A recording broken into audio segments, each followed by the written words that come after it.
Okay, we're all set. So, as we join our daring heroes, they are responding to an alarm. A riot has gone up from the central United States, from deep in the desert, from that shining jewel of the desert. Viva Las Vegas. There's a news report coming out. There's a riot in progress. Police are doing nothing. And as you're watching the CNN feed, you can see these Mexican gangsters, these cartel hoodlums and hooligans wreaking havoc with greater than normal power. They're hurling cars. They're running at super speed to break every window on the street. They are leaping from rooftop to rooftop, dangling innocents from their necks. And the broadcaster is reporting on this. Apparently, she has been given special clearance from the gang to spread the word that the gang is taking over, that they are coming for the Las Vegas Police Department. The LVPD will be under assault. They have fortified the police station to take on this gang. Los Chupacabras Locos, the crazy Chupacabras.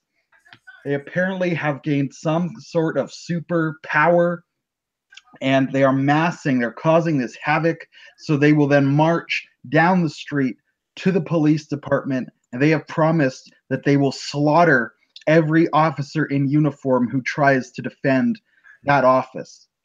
So we'll go back to you, our daring heroes. Where are you when you get the call, and how do you spring into action? And in fact, have you been called ahead of time? I have a feeling that, the Loire would have told me in advance that something was going to go down in Vegas. So odds are I am getting off a plane at the airport. All right, so maybe the sun is setting. You're stepping off the plane, looking out. Maybe you can see the smoke on the horizon. What does your character look like? Right now, in civilian clothes, very Mhm. distinguished black gentleman in a suit that doesn't look expensive, but it is of the highest quality. All right, so we have this fine business person seemingly making his way towards the chaos quite calmly, quite coolly. And what about Dana Dash, Alejandro? Has she already been called to help fortify the station, or is this her first word of the disaster? Well, let me see. So right now she's in a limousine in Las Vegas having a vacation with Dorothy, who by now already knows of her superhero identity, and she's like, no, no, no, no. I'm sure, like, I just solved everything that could possibly be solved last week and then another. I'm sure, like, everything will be all right for 1 day vacation, okay? So I'm not gonna ditch on you. At least now you can't tell me I'm not doing something more important when I do, but this is my vacation and nothing is gonna ruin it. Unless something happens in Las Vegas, but come on, like, what are the odds of that? And then an explosion off to the side street. You can see these figures leaping from rooftop to rooftop, playing catch, throwing innocent civilians across the street as they're screaming and go tumbling end over end. And then the gangsters will catch them and throw them back again. Okay, so as that like first Doherty figure like finds out, and then and then Haley Helm, that's her civilian name actually. Mhm. And so first, like, I actually, like, she finds out like a second first, and she's like, son of a and time slows down.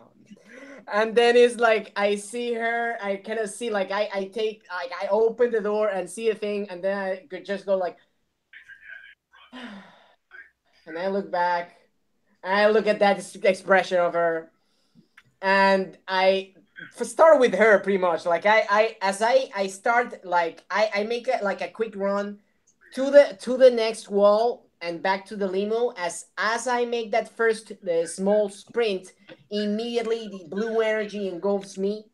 As you can see for a moment, in electric blue energy, the helm of Hermes and the winged sandals, but it's just for a second. And after that, you see the energy that also engulfs the rest of my body dissipates, and is the suit exactly as you look at in that image I passed. And because she actually needs even if it is a small run to get into that suit, and as she does that, she goes back to with to Dory that's still like frozen in time with that expression of oh seriously, and I take her out, and and I take out like the guy from the limo, and I start like taking out I take these two people out because yeah, and then I go right to center of more or less the place where these people are causing ruckus and trying to get out the other people immediately. But I assume that's when the turns are set. Yeah. Now, how long has Haley Helm been in Las Vegas so far? Let's say it's the first day and we just got outside of the blah, blah, blah, the place airport. Yes. Yeah. Like this is a limo. Like we rented a limo out of the airport because we wanted to be. I have this thing where sometimes I just go super fast, collect every dime that has been tossed into the street, and suddenly I got money, and that's how I paid for this vacation. Yeah. So you may have heard then that there have been some small time super criminal hijinks. Nothing that Dana Dash might usually respond to from across the globe, but certainly the local police department has been well strained, and there's even a local hero, street level hero, who's apparently been put in the hospital by this gang. But there's been nothing going on since you've arrived, probably because they were saving up. They were waiting and biding their time so they could organize this large strike. That's disturbing. Mm-hmm.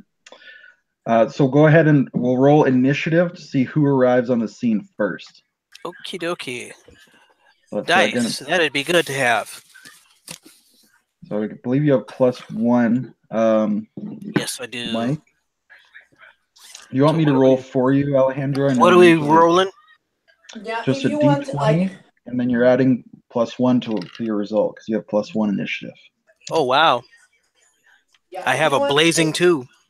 I could be rolling today if you want. I feel we've played enough. And I actually had a bad roll, but for me and this one it won't be terrible. So I just got a 2, but I think I have a plus. What? How much was it? I think you were +17, where he's something ridiculous like that. Good grief! It was something ridiculous like that. Yes. Oh yeah. So it's a total of 19. 17. Yeah. Yeah, 19 total then. Okay. I think the speedster's getting there first. Yeah. Well, as usual, Dana Dash, you arrive on the scene first. Let's see. I probably won't make you do a perception test to assess the situation, but there's about 20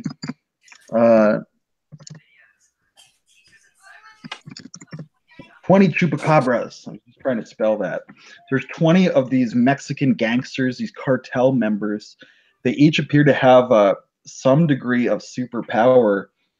You can see that there's some of them are just hurling vehicles and cars, or pulling telephone poles out of the ground and light posts, and smashing buildings and storefronts. Some of them are actually flying through the air, and they appear to be, gesticulating at objects and causing them to explode or fall over or get thrown skyward as if they have telekinesis. Mm-hmm. A few of them seem to have a degree of super speed. Obviously nothing compared to yourself, but they're pulling wacky pranks on people, like just stealing all of their clothes and piling them up in the middle of the street and burning them. And so there's all these naked people running around screaming. So there's about 20 of them with various superpowers, and there are several fires and a lot of civilians that are in danger. So what does Dana do?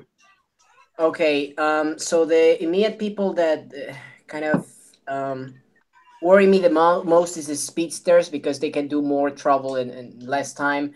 but I immediately go, like, I see several shrapnels kind of frozen in time, and as you know, uh, and some people that could be getting those shrapnels as a car is, do correct me if you know, like in anything, as a car is being crashed into, let's say, a big window, and you know, like all those glass shards are just spraying like everywhere, and I go and collect several of the glasses and I shards in the air so that they don't fall on people. And I'm gonna try to help as much as I can to the people that have are in immediate danger.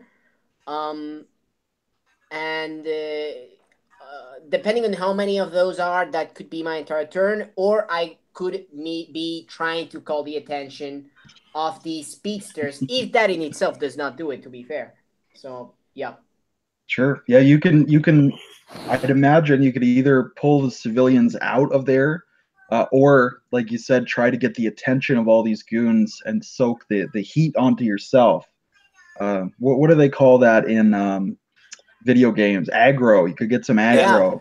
Okay. So either one of So those would be yeah, appropriate. sure. Okay, so I'm gonna try and do as much as I can to help the people not get immediately injured. That would be my turn. All right. So make a super speed test to see how many people you're able to evacuate.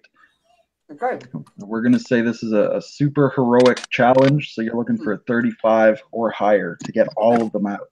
I'm gonna roll again because it was gonna fall out of my deck. Okay, 11 plus it's 11 plus 18 would be 29. So we could say I took out as much people as I could in the, like, coming from the immediately most dangerous area to the least dangerous area. So the ones that remain may not be as close as the ones I managed to take out. All right, yeah. So you said you got 29? A total of 29, like that's an 11 in the dice and Okay. 18 because of the speed. So in the future, it'll just take a DC 6 to evacuate those people. You took 29 off of that 35. So you're still, Noted. So, yeah. So most of the civilians are evacuated by this blue blur. Do you want to describe what that looks like? exactly, like you just, like, imagine Vegas just had some new shines, unexpected new shines everywhere. It's nighttime. Mm-hmm. Is it Yeah, the nighttime or? sun's just going down, yes. Oh, okay. Then you would see like if a bit of the sky, kind of like the blue sky, was on the streets. You know, that sky before actually going down, so it may look a bit surreal. As even though I have super speed, that doesn't actually translate to invisibility, and that's why you see the dashes. And while it may not be per se aggro, like, it is very noticeable that I've done a lot of things. So whoever picks it up, picks it up. You see those like rays like coming and going from like on a building wall, like surrounding the general area of collisions of several cars. As I was saying, because I went there several times to take out shards, to take out people I could take out. And yeah, and to be brutally fair, the people that are still there, a lot of them are the ones naked because they're small and the pranks are less important. Absolutely. So you've come rushing in now. Unfortunately, Tallyman, it's not your turn yet because you rolled a 2 Oh the yeah. total. So the blue blur is rushing through. So Had to stop to change out of civvies. probably. So the chupacabras locos, the crazy chupacabras, are seeing this blur, and they are not happy that you're interrupting their fun and their shenanigans. So you're moving so fast. I don't know if most of them can have a real offense against you, but they're certainly trying. So I'm going to roll a couple of attacks against you here. Sure. They could What be is, trying to attack where they think I will be go next. Like, oh, like she missed like those 3 people. I'm gonna attack there. yeah. So let's see. Your dodge is 22 that they're looking for. Let me see. Correct. That would Yeah. be the DC 22. So we've got one of these flying gangsters. He's like glowing from the inside out. You can almost see his skeleton inside of him. He's transparent, and he raises his hands out. This red energy blast rips forward. You manage to evade that as you're carrying some of these civilians out. Another chupacabra tries to put up an invisible force field in front of you for you to run into. You just run right up over it, while you're, again, shuttling these poor innocent people out of the way. So that one actually, yeah, we do have a hit. So as you're running through and maneuvering, one of the speedsters runs up behind you. You could tell that like his eyes are bugging out. He's sweating. His veins are pulsing. Like he is going full speed. You're not really that strained by this amount of speed, but he sure is. And he reaches out and he manages to catch you on the shoulder. So I'm gonna roll his damage. Yeah. I'm gonna add a bit of something. Yes. I'm gonna add a bit of something to that, if that's cool by you. Like he caught me just in that moment while I ran up that force field, invisible force field. It still caught me off guard for a second, and that was the moment that he actually managed to catch me there. And I'm like, if he was more in the prankster, feeling, he would have probably been able to take a very embarrassing photo of me as I was like, what the fuck just happened? and then, but he was right to business, and then he got me. So what happens next?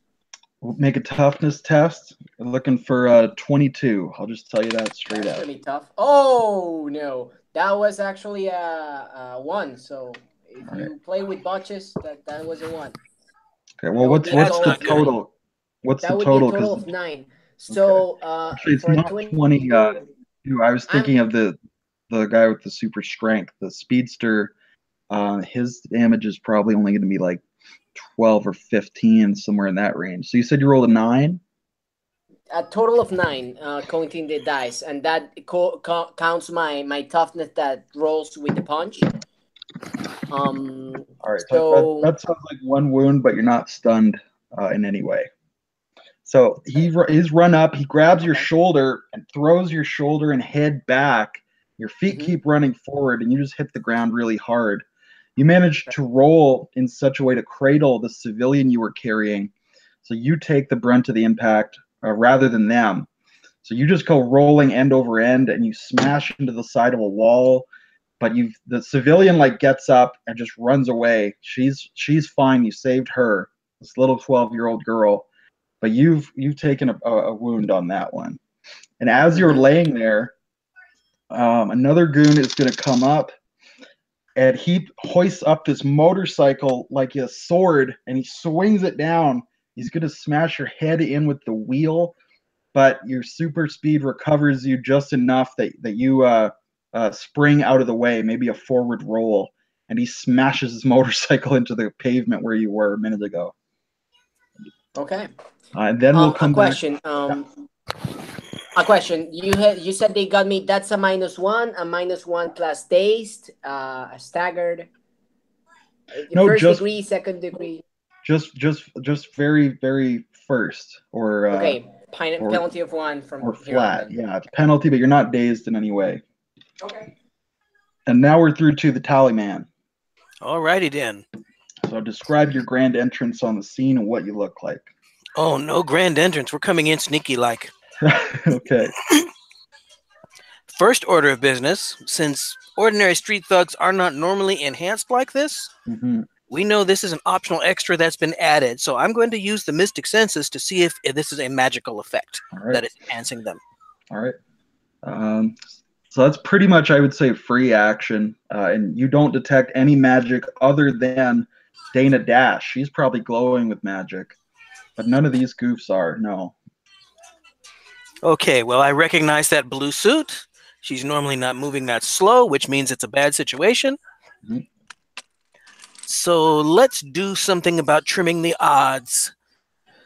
They don't know I'm here yet, which is a good thing, but I'm about to announce my presence most spectacularly.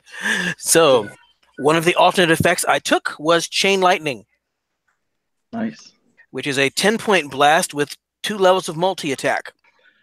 So why don't you make a stealth test unless you have a magical stealth ability? I do not. I considered it, but... So make a stealth test, and then if you are undetected, we'll give you a bonus on your hit and damage. That is a 17. All right. I'll just do opposed perception for them. So you are in stealth. So does that sound like a +2 for being undetected, or +5? Well, do you happen to know, I'm not really understanding the question. He's attacking from stealth. If he's hidden from his opponent, is that +2 or +5? When the opponents haven't detected them yet, if they haven't detected them, then they have their defenses as they are vulnerable. That's the raw usually. Okay, and what is that is vulnerable? If they don't again? know. What? What is vulnerable again? Half their effective defenses. For example, if their DC would be if their DC would be 22 like mine, I assume not, but I'm just giving an example, then it would be 11. Sounds good. All right, so roll that chain lightning. Okay, so for 3 targets, that is a -3. And for, if we consider the spell casting, it's a +8, so I'm at +5. Sounds good. Ooh, that's a 9, so probably not. 9 total? Well, that's a 9 for the first one. It's actually a separate attack roll for each.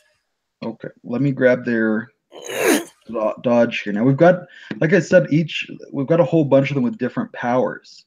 So basically we've got 5 with strength, 5 with speed, 5 with telekinesis, and 5 with an energy blast power. Which ones are you targeting in specific? I'm targeting the blasters because those guys can also do a lot of damage very quickly. Yeah, and they can fly as well. So let me just grab them real quick. So their dodge, we're looking at 15. And you said your total was? The total was 9 for the first one. All right, so that's a miss on the first one. Okay. All right, any subsequent going to be higher than 15? Do you roll each time? You have to roll separate for each one. Okay, good. Second one is a 14. Barely a miss there. Okay. That's cocked. Come on. That's a 15. Hit. All right. Now, what's the toughness he needs to beat? What's your damage? That is a 10 point. All right. So he needs to beat 25 total, and he's not even. He's done. So describe. So you've missed 2. They're flying around. They're glowing from the inside. You can see their skeletons.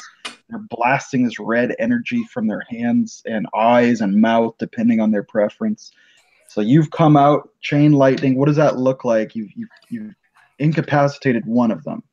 It goes for the first one, comes off of him, goes to the second, and then goes to the third. Since the first 2 were misses, probably hit metallic objects near the targets.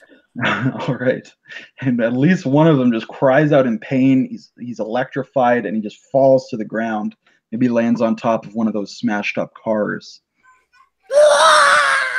So at this point, everyone would kind of look over. Where did that lightning come from? And what do they see there lurking in the shadows? Oh, they see that guy in a very old, probably a very nice suit when it was new. This thing looks older than the guy who's wearing it. Very old-timey white shirt, top hat, and the skull face paint.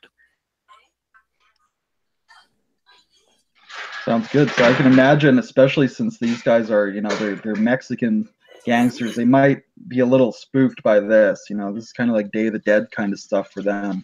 Yes. But we will come back to the top, which is Dana Dash. Okay, so I hear lightning for a second. I'm like, damn it, like more of those. But I see you and it's like, yes, cavalry. And when I notice you are in, I'm immediately thinking like, okay, like which are the ones that I should be able to take now if he's gonna take the others? And I'm thinking, I gotta take the speedster. So I'm gonna try.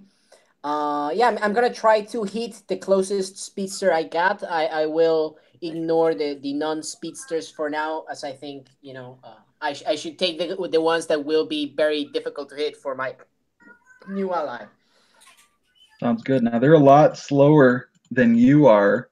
Mm-hmm. Let me just grab them real quick here. I'm Because gonna I roll think to you have hit, some okay? kind of area attack, don't you, or multi-attack or something like that. What I have, there's a multi-attack, but what I said I was thinking on doing is maybe, hopefully, using takedown for the first time ever. Takedown basically for every minion take down, I can roll again and see if I take down another. And because I have two, I can just keep rolling, until and it doesn't matter how far away they are from me, as long as they are in reach of my attack.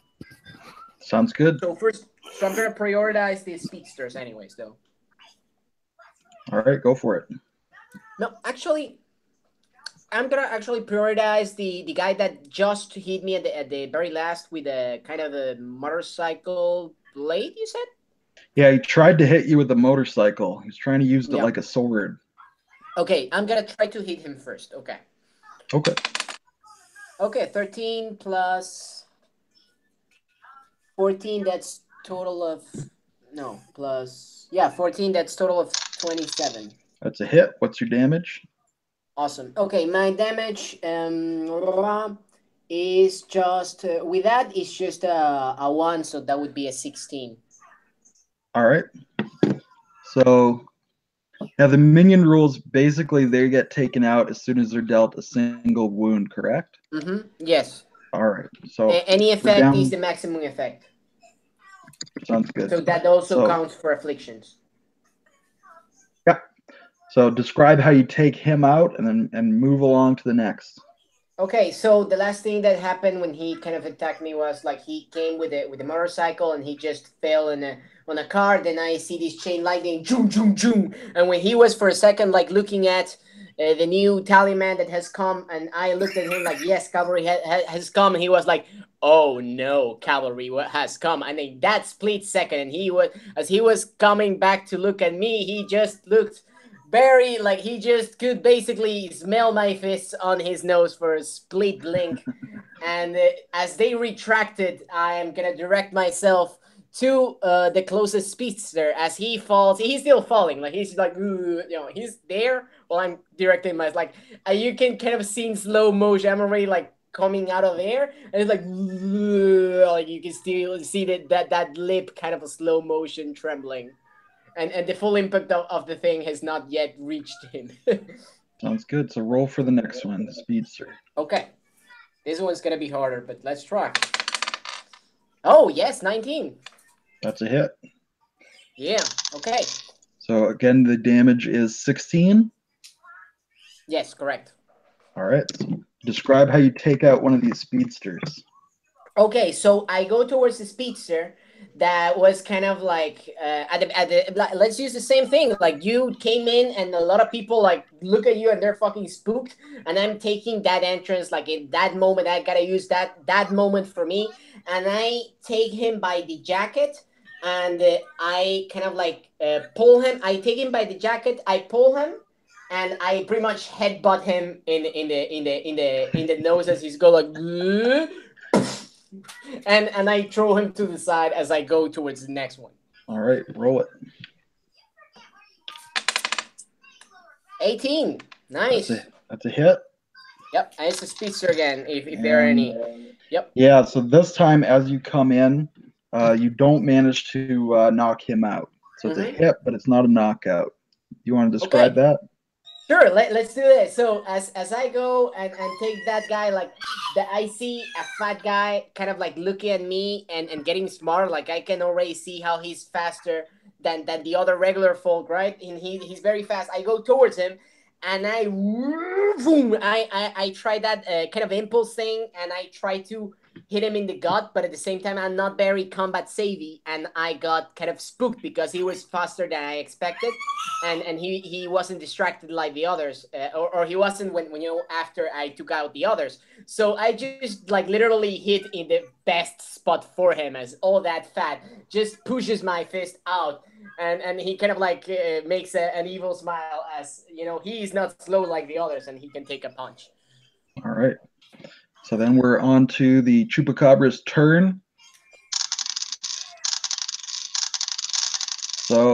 You're not doing too good, Alejandro. Make 3 toughness tests, Dana. Oh shit! There you go. Wow, 3 toughness checks. Let me see. Okay, let's go. 20 each 8. time. That's a total of 15. Already taking out the penalty. That would be the first one. Okay. Then a total of 18 plus 8. That's 26. That's 25. Would be the second one. Good.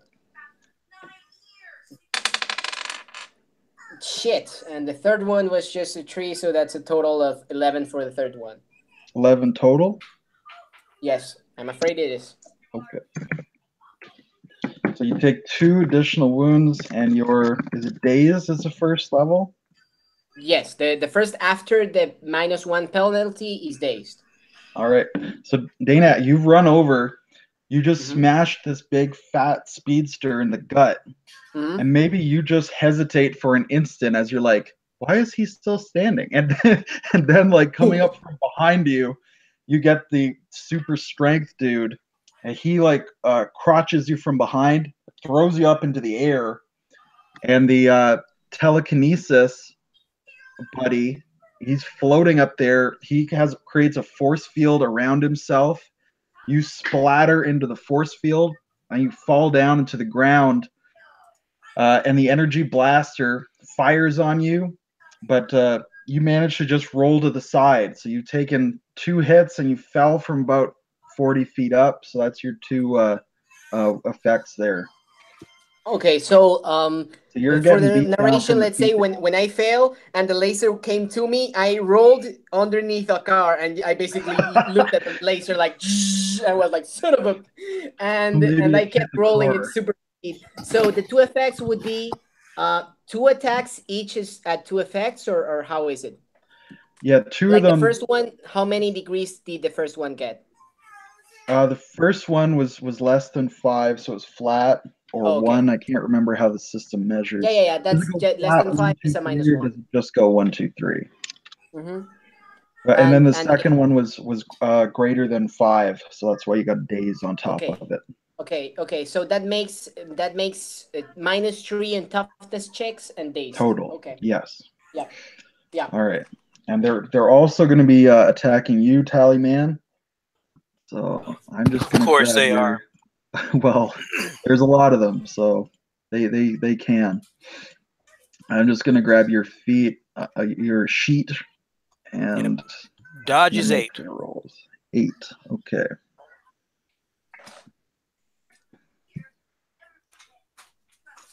And I shout, Tallyman, these blobsters are getting smart. Let's finish them quickly.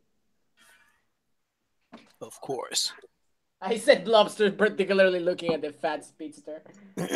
All right, so make one toughness test, Tallyman. Okay. You're also looking for 20. Ouch. That's a 16. All right, so you're going to take a wound then. So Tallyman, I think you know the combatants involved. You know their powers. Do you want to describe how you evade 3 hits, but then you do end up taking the 1? Oh, well, it's easy because you never look like you're working to dodge. So sidestepping the first 2, that looks like cake. Unfortunately, on the second one, I dodge into the third. All right. You got awesome. The super strength, the speed, the telekinesis, the energy blast. So maybe it's the energy blast that gets you then. But we are back to your turn. Okay, well, if we're going to keep doing this, I'm going to have to raise the shield. Well, I'd imagine you already had your shield up. Because otherwise your toughness would probably be a lot lower than that.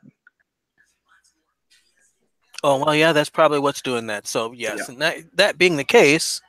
Then, because if you didn't have your shield up and you took that hit, you'd be in a world of pain. Oh, yeah. So I assume you raised it before you even came out of the shadows. In that case,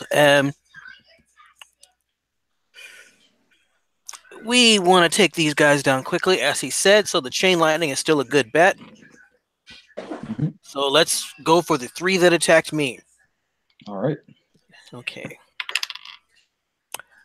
First one is a 7, so nope. The second one, however, is a 24. That's a hit. Third one is a 9. That's a miss. Yep. So that's a 10 point on the one that was hit. All right. So he's got to make a 25 toughness save. He does not. So describe how you knock out one of them. Which is it? A telekinesis, a blaster, or a powerhouse or speedster? Oh, let's get rid of the strong guy. Okay. Yep, that's a cannon we don't want to deal with. I don't want to deal with him. Yeah. And what does that look like?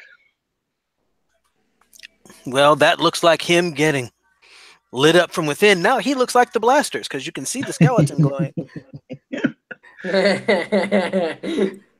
All right. So we've got the lightning is flying. The baddies are really focusing on you guys now. We're back to you, Dana. Okay, so because I have to choose between taking a movement or a standard action, I will actually take only my standard action, and as people are already attacking us and such, I'm gonna defend. And while I'm defending, I kind of like look at a moment, like I look sideways to the just electrified guy, and I say, "Whoa, that looks good on you." And then she looks at the other, like at the blaster after his friend just got electrified, and she kind of winks at him. All right, so you're taking a defense action?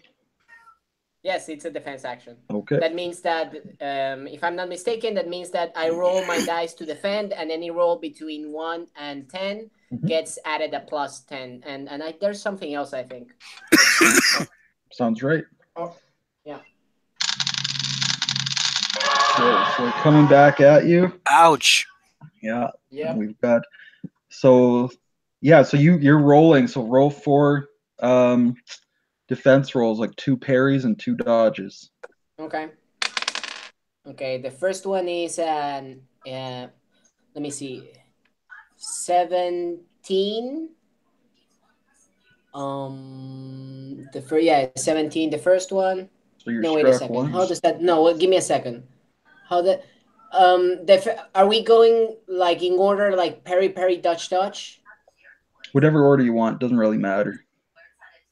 Okay, give me a second. 17. No, it's 17 plus 8. Yeah, it's 17 plus 8. So it would be 25. Okay. Success? No, it does matter because my parry and my dodge are different. I know, but the order doesn't matter to me. Oh, okay. Okay, so 25 is first. The second is 12 plus, let's say, 8 again. That's the second is 20. Success. The third will be a dodge, so that is 17 again plus dodge is 29. And the Success. fourth, give me a second, that was a dodge. Shit. And the fourth, oh well, it's still an 11. And the fourth is 11, 30, no, 23. The last two being the dodges, and the first two being the parries. You dodge all 4 attacks, so they're maybe one of the powerhouses. He's pulled up a a manhole cover, and he throws it at you like a discus. Speedster is coming in and trying to throw a bunch of high kicks at you, like he knows some taekwondo. The telekinesis has maybe created a shield around his body, and he's trying to smash you as if he had strength.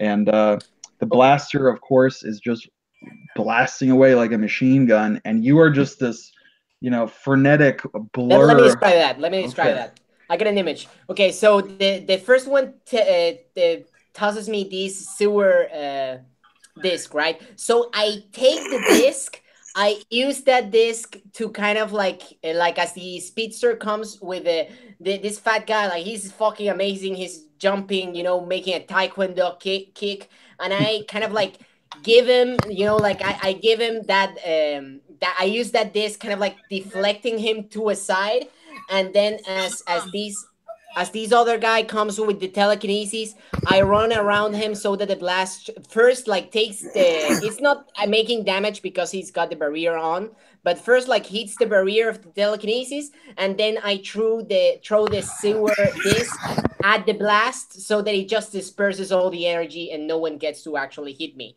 And I'm like, wow, you're really lighting up the party, guys. Come on, up it up. Let's get this going. You know how to dance? Of course, the speedster has the banter. Of course. Yeah. Of course he does. And we'll see how you do, Tallyman, because you've also got a barrage of opponents, and your dodge is they're looking for an 18 to hit you. So it's a miss, a hit, a miss, and a miss. So make one toughness save. Okay, that is a 17. Total? Yes. All right. So you got another wound coming your way then. Ouch. So do you want to describe that? So you're -2 total on your toughness saves here. Ooh, okay, not good. So that second hit would have been one of the blasters because they want revenge now. All right. And that laser singed the suit. Fortunately, the suit's not really diminished by that. I mean, it already has seen better days. Okay, and it is your turn, Tallyman. Alrighty then. All right, since lightning isn't taking these guys down fast enough, let's make sure that blaster doesn't blast me again. I will make a gesture like I'm forming snow into a snowball and hurl a ball of shadows at that blaster. All right. Yes, I am throwing shade. He's throwing shade. Alrighty then. That is a 21. Okay, so that's a hit. All right, so his initial save, and actually I should have gone against will, not dodge. Okay, well, it's an even bigger hit then. Okay, so the first is impaired. Well, what's the DC? It's a 12-point attack. So it's an affliction attack. DC 22? Yes. Okay. So he only rolled a 9 total. So you got more than 10 points on him, but not quite 15. So that should be, I believe that's into your second level of affliction. Okay, that will put him at disabled then. Okay. So and now, Alejandro, are minions taken out of the fight, or is he able to recover? A minion with any level of effect, it takes the full effect, so it will be paralyzed. Okay. We're going to treat these fellows as minions. In that case, he'd be completely blinded. Perfect. Oh, the flying energy blaster is blind? Oh my god, no. That's awesome. Oh no. All right, so describe what that looks like. What's his reaction? Basically, the shadows wrap around his face and hold. So he's freaking out. He's actually taking his hands and he's blasting himself in the face over and over and over, trying to dispel this shadow. Well, because he's actually immune to his own blast. So it might look like he's gonna hurt himself, but he's immune to his own blast. So he's just trying to blast your shadow off of his face. But regardless, it looks kind of scary with him. He's screaming and blasting and just flying around in a circle. And then we'll come back. I know exactly what I want to do in my turn. Go. Okay, so I go at him. I'm gonna try to do that thing where I trick them to hit each other, and I'm gonna make them try to trick them into hitting the blind guy. So that would be deception. Let me see. Oh, I got a low roll. He's calling for Robert. It's a total of 16. I'm gonna try to trick the the strength guy into hitting the. All right. Well, he ain't 16 very bright, deception. so I think that would be a success. Okay, so I just go towards the guy that's literally like beaming himself, and I just put for a second my elbow on his shoulder while looking at the muscle guy, and say, "This is why you don't do drugs, kids. Oh, you look like you're in a lot of tests. Are your tests kind of small now?" All right. So as you pause near the blind guy, and one of the super strength, one of the brawlers, he's got this hydro pole, the telephone pole, street lamp. That's it. He's got this huge street lamp, and he winds up and he swings, and you just move at the last second, and he just splatters this poor blind fellow. So we're down another blaster.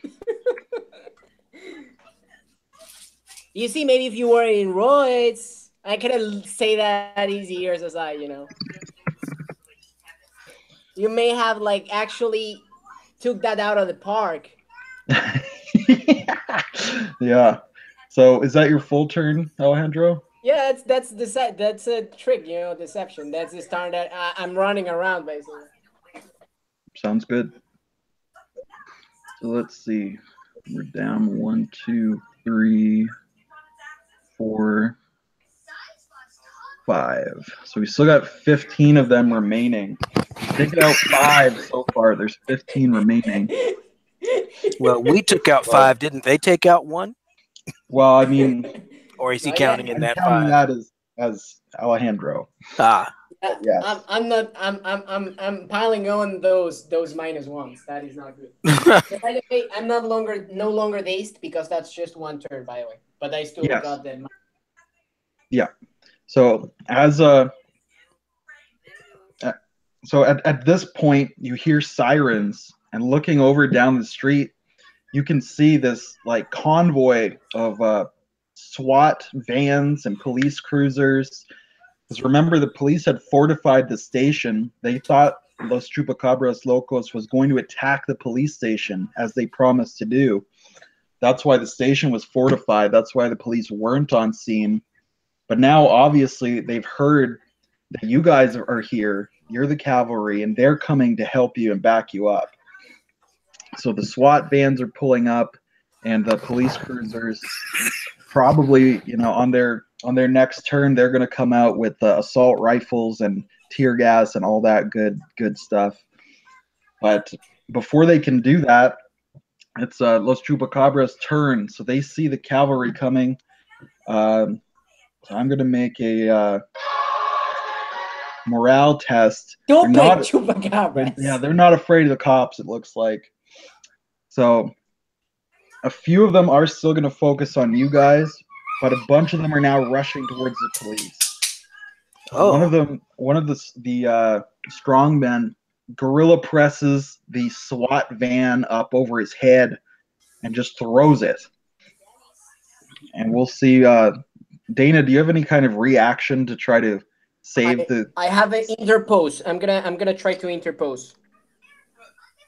Okay, are you gonna try to stop him from grabbing it, or are you gonna try to like rush in and pull interpose means I actually need to take the damage. So what's gonna happen is like he is grabbing the cup and it's like I take the cup, I take out the cup. He's kind of like frozen in time for a second, but then you see kind of me like sighting and like, and in that moment like time like goes back again. Like he just grabs me and he's like, and I'm like looking at him. I'm like, oh.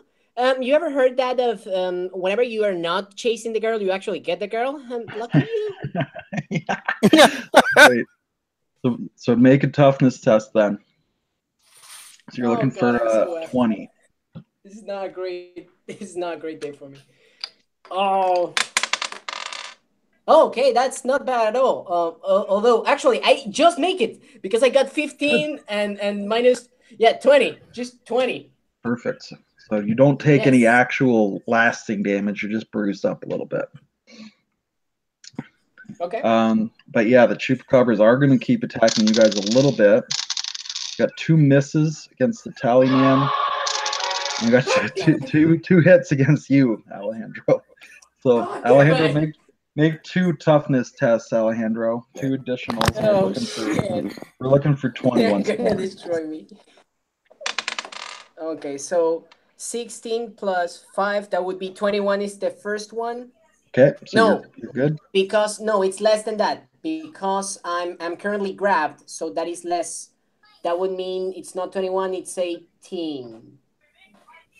I Let me don't think you're confirm. technically grabbed. We described it as a grab, but Oh, I it's an wouldn't. attack. Oh, okay, nice. Yeah, Okay. it's an attack that looks like a grab, but you're not Oh, actually. okay, nice. Okay, nice. Then yeah, then it's 21.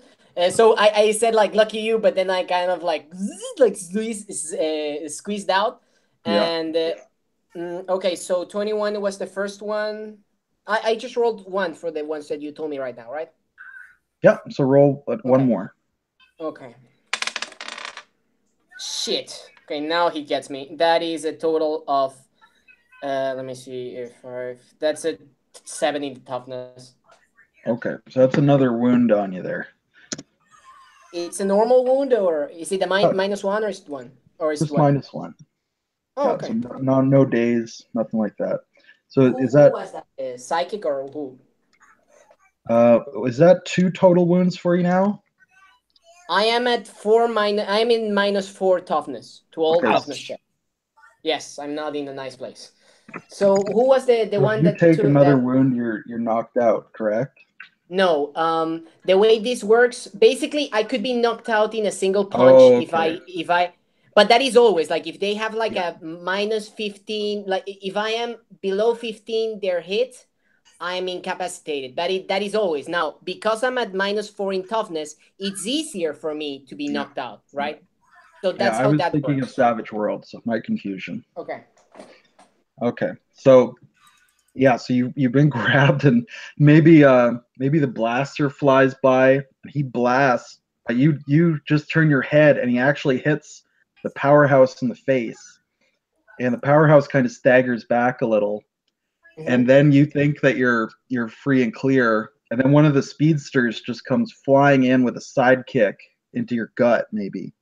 So you take a Okay. big time soul butt to your gut, and then I think we're through to the oh, Tallyman, do you want to describe how you evade 2 attacks as well? Oh, we won't even be smooth about this one. This will be jumping and rolling out of the way. Okay. Yeah. Then we're back to your turn, Tallyman. Alrighty then. So we need to take the 4 out that are with us quickly so we can help the cops. Sorry to pause you. Actually, the interpose ID does not take my turn, by the way. I know. Ooh, Yeah. nice. Oh, okay. Yeah. All right. So I think we're going to use the Mystic Blast on the one closest to me. All right. So that gets, and I don't have the same penalties on this. Okay, that's a 16. That's a miss.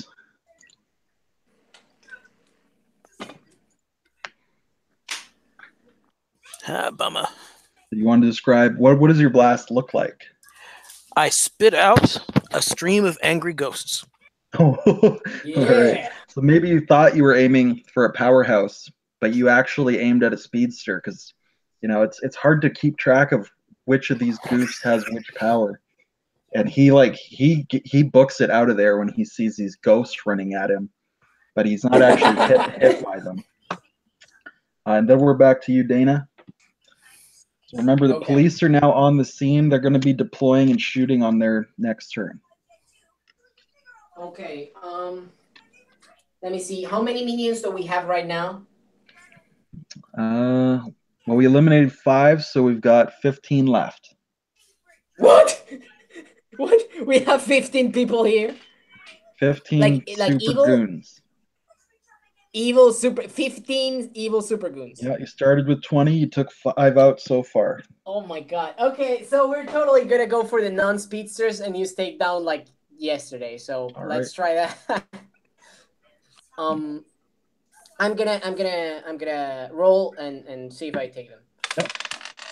Okay, so 14. That would be 14 plus 14, 28. I hit him. Hit. Big hit. Okay, so Okay, so 1. 1. Okay, so I'm gonna roll again to see if I get another one. Okay. Okay. Okay. That's a 10. That's a 24. Big hit. Okay. I'm gonna try for the non-speedsters right now because I'm trying to clear the area as fast as I can. Shit, that's a total of 15. That's a miss. Yeah. Okay, That's so I 2 took hits. 2, right? So, yeah, let me roll their toughness though. Oh, okay. For the next Just- time, technically, I shouldn't have been able to get more. Like, it's not only if I hit, but they must actually go down for Oh, me to okay. continue. Well, the first one Yeah. went down anyhow, so that's good. Okay. Second one, he got 20, and I think your damage is only 16. Is that right? Yeah, my total damage is 16 All right. for that attack. And in the other attacks, I can do better. But So you took out one. okay, so Which type did you attack? I got one of the psychic ones, and I pretty much drilled on the force field. It was like, and finally, like you see him like increasing the concentration and frowning and frowning and frowning until like, and at the end, I don't even hit him. He's just like so tired from the force field. I literally like catch him, put him like right next to the cops, like lie down, and and then I go and hit again the same. Oh no, it's another one. Although for flavor, if it's good for flavor's sake, like it could be like the same speedster fat guy. Sure. Like I Yeah, hit him and it's like, and it's like, and it's just like she looks at the belly and she looks at him and you see that face of no, I can't. All right. So police are going to open fire at this point. So I'm going to. So I will roll toughness here for our baddies. See how they're doing about this. So we got one, let's say with the telekinesis, he's down. And I'm going to make a morale test for our baddies because they're now facing heavy arms fire, or small arms fire, but a lot of them. So their morale breaks at this point. So the SWAT teams come out, they position behind cover, they open fire. You can see them lobbing tear gas, probably just assuming that you guys will be okay with the tear gas. But the gas is going up. I just run out of there. Or I probably like run super fast, find a tear gas mask, and take it, and come back in. So there might be flashbangs going off, but there's a huge amount of noise. One of the telekinetics is flying, and he's just caught in this crossfire. He's trying to hold his force field up. The bullets are bouncing off the field, and eventually, just like with you, Dana, his willpower breaks, and he just faints, and then the field turns off, and he falls out of the sky. Probably suffers some, because we're doing 4 color, so we'll say it's some superficial bullet wounds, and he'll probably make it. Yeah, I'm gonna say the that other Los Chupacabras Locos, they're like, F this, man, we got to get out of here, and they start taking off. So we have speedsters, we have flyers, and the super strong goofs are leaping away. So they seem to be dispersing like rats. They're spreading out through the city. They've stopped attacking you. They've stopped doing property damage. It is Tallyman's turn. What do? Do you pursue, or do you just let them go? I'm going to see if I can get another prisoner. Okay. Well, we got lots of prisoners. We got plenty. We've got about 6 of them. I think we took out, maybe 6 or 7. There's about 13 that are fleeing away. Okay, I'll let the rest of them go then. Okay. Dana, it's going to be your turn then. Do you let them go or do you pursue? Actually, I'm gonna she's actually gonna try and check like the ones that were fouling and the ones with wounds. She's gonna try and move them close to whatever paramedics may be around. Okay. If any. So no pursuit, correct? No, because I don't think she's gonna do that in the next turn, right? The speedster's probably gonna get away, but they're not fast enough. Probably like in that turn, I can probably deal with it. I know 2 people that went down with the bullets, but Okay. and then I'm gonna try to pursue. All right. So Dana's pulled everybody over to the. And I actually write in a letter and I put it like in the pockets of the ones down. I put it like no hard feelings, get better soon, than a dash. There you go. So Dana's either moving them to the paramedics or moving the paramedics to them. Yeah. So the police are now moving out. They're arresting the ones that are not injured, and they're helping to contain the ones that are. The paramedics are moving out. Tallyman, you do get a turn now before Dana goes in pursuit. Do you do anything with that turn? Do you talk to Dana? Do you talk to the police? Anything like that? I will go talk to the police. All right. Let's see.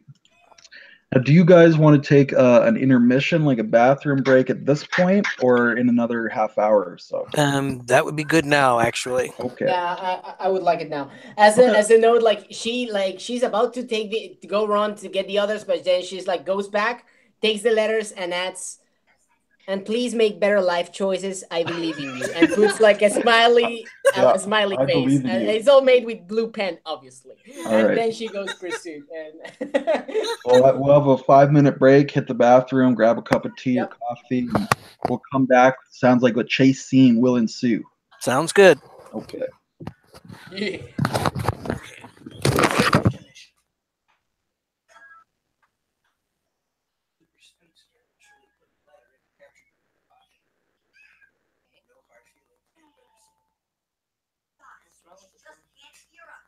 Villain was taken out during. So the superstition writes a letter. P.S. Make better life choices.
Oh, goodness.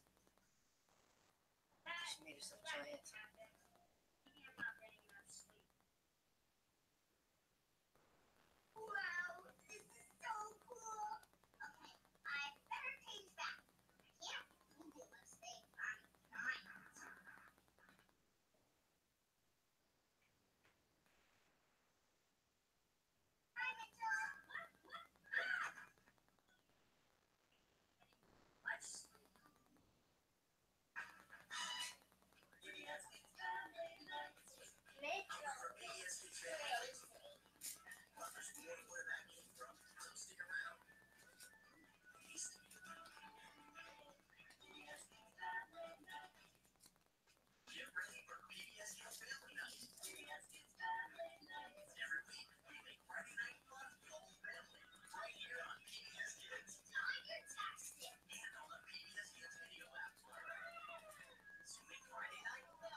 Test.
Hello there.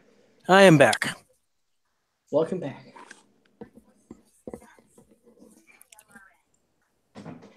Now, I actually found a picture for Tallyman, but I'm not sure how to put it up on the screen. By the way, does it show in my user thing her looks or not? It does not.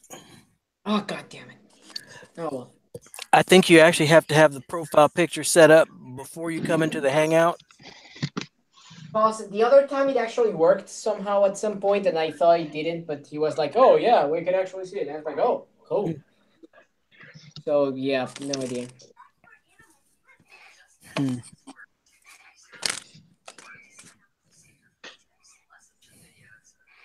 Let's try this. All right. Do you see a picture now? Yes. Oh. Nice. Hello. Okay. Is that just your screen share, or did you change? Yeah. Love me some screen share.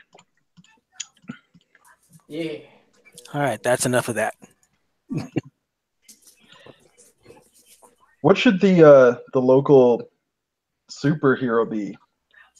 I'm really tempted to use El Santo, get some lucha hero action going on. Or do you think that's too silly? Should we plug in somebody homebrewed? You Not can for never Vegas. be too silly. Never ever. Well, I He's can't. Super Santo Junior. El Hijo del Santo. No, Son of just the saint. Super Santo Junior. Get out of here. You can never go too silly. Never ever. My superhero campaign in high school, I actually had a super sumo who was a sumo wrestler. I would imagine. It would be a very interesting story if he wasn't. No kidding. Didn't Stormwatch have a character named Mount Fuji? Just Fuji, but yeah. Fuji. Imagine this, like you have like a guy called Super Sumo and he's really thin. And they're like, but you can't be Super Sumo, you're very thin. And you're like, you know what? It's that kind of attitude that I want to get rid of in the sumo community because all shapes can do sumo, especially if you have meta-human power. I thought you were going to say something even you shouldn't. I thought you were going to say it's this skinny little Japanese guy and he yells, "Bonsai!" and then he blows up into a huge sumo wrestler. That would also be awesome. That would be great. I've written a Marvel Universe fanfic where one of the antagonists they were fighting was this little skinny Arabic dude, and one of the others calls him Jabbar, and one of the protagonists is saying, "I don't need my powers to take you out, dude." And when the other says, "Be careful of Jabbar," is Arabic for, and then the guy like doubles in size in seconds. It's giant. That is awesome. All right, so we can jump back in, I think. Yes, there's just one little detail. So Dana was about to follow them, right? Mm-hmm. But then she decided that 1 second was too little a time to dedicate to that letter. So she went back She took out the letter. She went for a Spanish-English dictionary. Oh no. She started writing an essay. She just started writing how, you can make a change. You gotta be patient. You're gonna be surrounded by a lot of people are gonna tell you that it's not worth it, but it's totally worth it. And she's gonna include some like testimonials from people that she knows have changed their life. And she's gonna translate all this shit to Spanish. And then she's gonna put again the note in the place. I am going to reconcile myself to the fact that the super speedster has a very bad case of ADHD. Oh yeah. I will sit down on She's lotus known to position be- on the hood of a She's car known to be and easily wait. distracted, by the way. All right. So when we last left our daring heroes, they had foiled the assault of Los Chupacabras Locos against the Las Vegas Police Department headquarters. It stopped the riot, rescued the civilians, captured 7 out of the 20 super gang members. We rejoin them now with the Tallyman coming up and talking to the police commissioner. Is that correct? Yes, or whoever's in charge. All right. Probably SWAT commander, more likely. Okay. So the SWAT commander, he's probably about 40, give or take. He's got a bald head, some stubble on his face, very intense eyes, and of course he's got his gear on, his tactical vest, his helmet. He's got his assault rifle, and he's just watching the scene. He's directing traffic, giving orders about what his men need to do. So how do you, Tallyman, approach this officer? Slowly, with hands visible. You actually noticed I'm a superhero, but still black. Yeah, I knew that was coming. I knew that was coming. He opens fire. He's a black man. No. But he's wearing a white makeup thing. Anyway.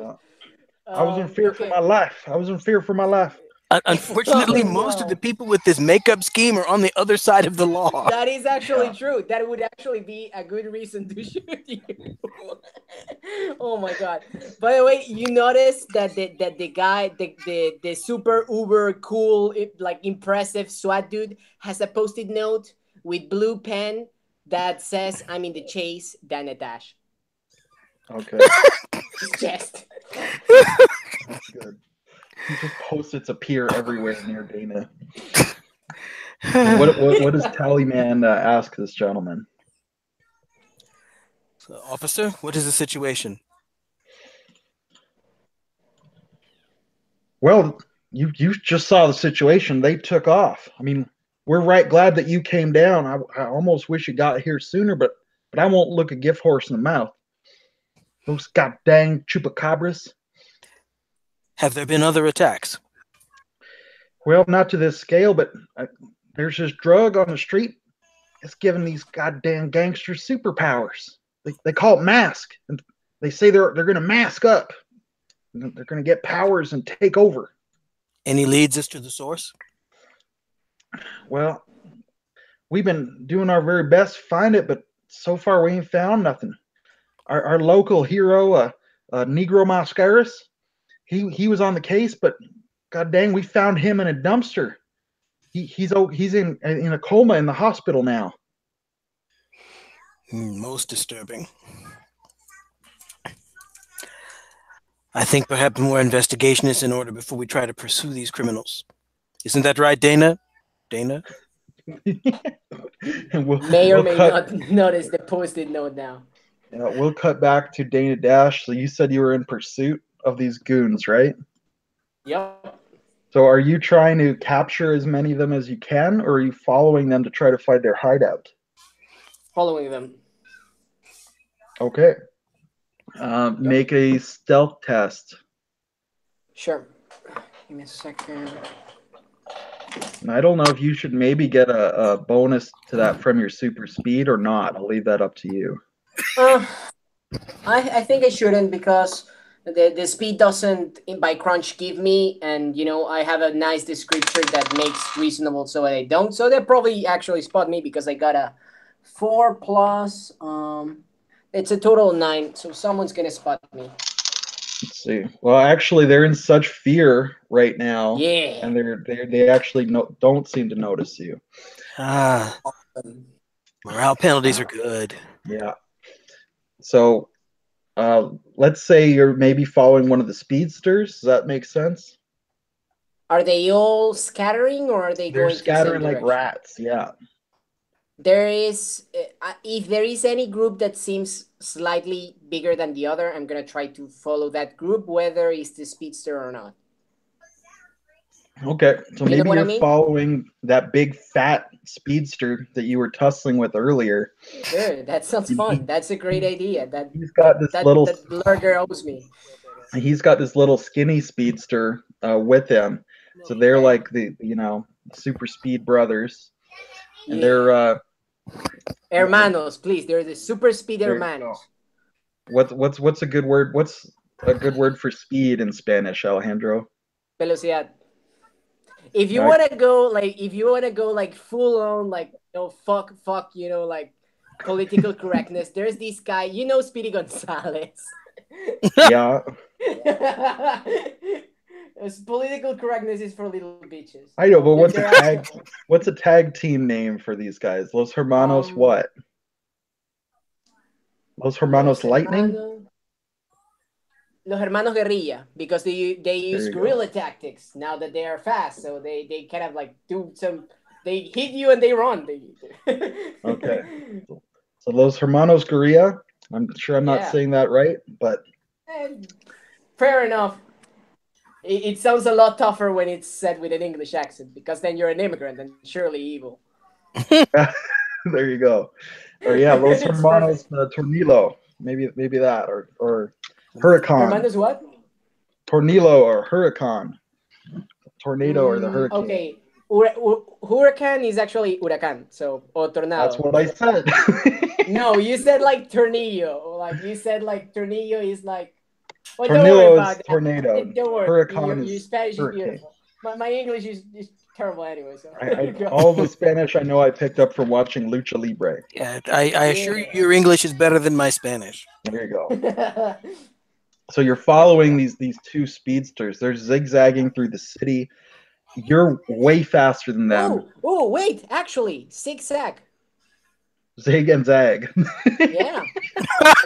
Yeah. You're following Ziggy and Zaggy, zigzag, Yeah. and they're ordinarily they'd be doing a great job of covering their tracks. They're looping around. They're zigzagging. They're taking all these extra steps to not be followed. But you're just so much faster than them. It doesn't matter. You can run way ahead of them, and even if they take the wrong turn, you can find them so fast. There's no way for them to escape you. But you do this all very stealthily, and eventually, they're taking you into a seedier part of town, and eventually, it's like this kind of industrial district on the outskirts of Vegas. There's a lot of like trucks that come in through here. There's a lot of warehouses, big garages, and stuff like that. And there's this big like kind of garage / junkyard, and as they're coming in there, you see some of the other Chupacabras Locos have already arrived, and you can see some of them arriving. So you think this is kind of their big base. Okay. So you think you found their hideout. It's a garage, a junkyard. It's a big facility. Okay, so when I think I found there, because I assume very little time has passed and probably the speedsters are of the first to actually arrive, then I go back and try to search Tallyman. And if I don't find him, I'm going to tell the police, obviously. All right. So what was Tallyman doing while Dana was on her pursuit? You may tell her how much time has passed, Well, it wouldn't be too long, but a little while. I will find a comfortable place to sit down and astral project out the direction where I saw some of them flee. Yeah. All right. So you can also then make, I think, a perception test. If you don't have any kind of specific tracking skill, would be best. So that would be awareness, and then you can add perception. So you got +10 to your perception, unless you can think of something better to roll on that. Nope, it's going to be the straight up perception. Sounds good. Roll it. That's a 27. You're easily able to follow them back to their hideout. So you might even see Dana, because you beat her stealth test. By a lot. Yeah. Alrighty then. All right, back to You know the what body. would be funny? Imagine like you're checking that thing and you see that I'm like just leaving a huge trail of blue. And when these people are like looking like they're gonna look at their backs, I just go really fast, move someone directly ahead of me so that it covers the trail of blue. And when they go back to looking where they were looking, I leave the person where they was and I keep running. You know what I mean? I will let Dana have her fun.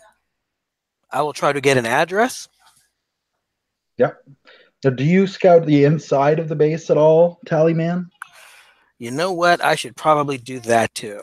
At least right inside the doors, just to know what we're up against. All right. So if you're scouting very long, eventually all of the, I believe there were 12 super mooks left. Yeah. All the 12 eventually resurface in here, and they're making their report out. It looks like their boss is this big jacked up dude. He's wearing a white suit, white tie, black shirt. He's got a white fedora and this white lucha mask. You might recognize him. He's a local supervillain, low on the totem pole, but it's Blanco Mascaras, the white mask. Máscara Blanca, I think you want to say. There you go.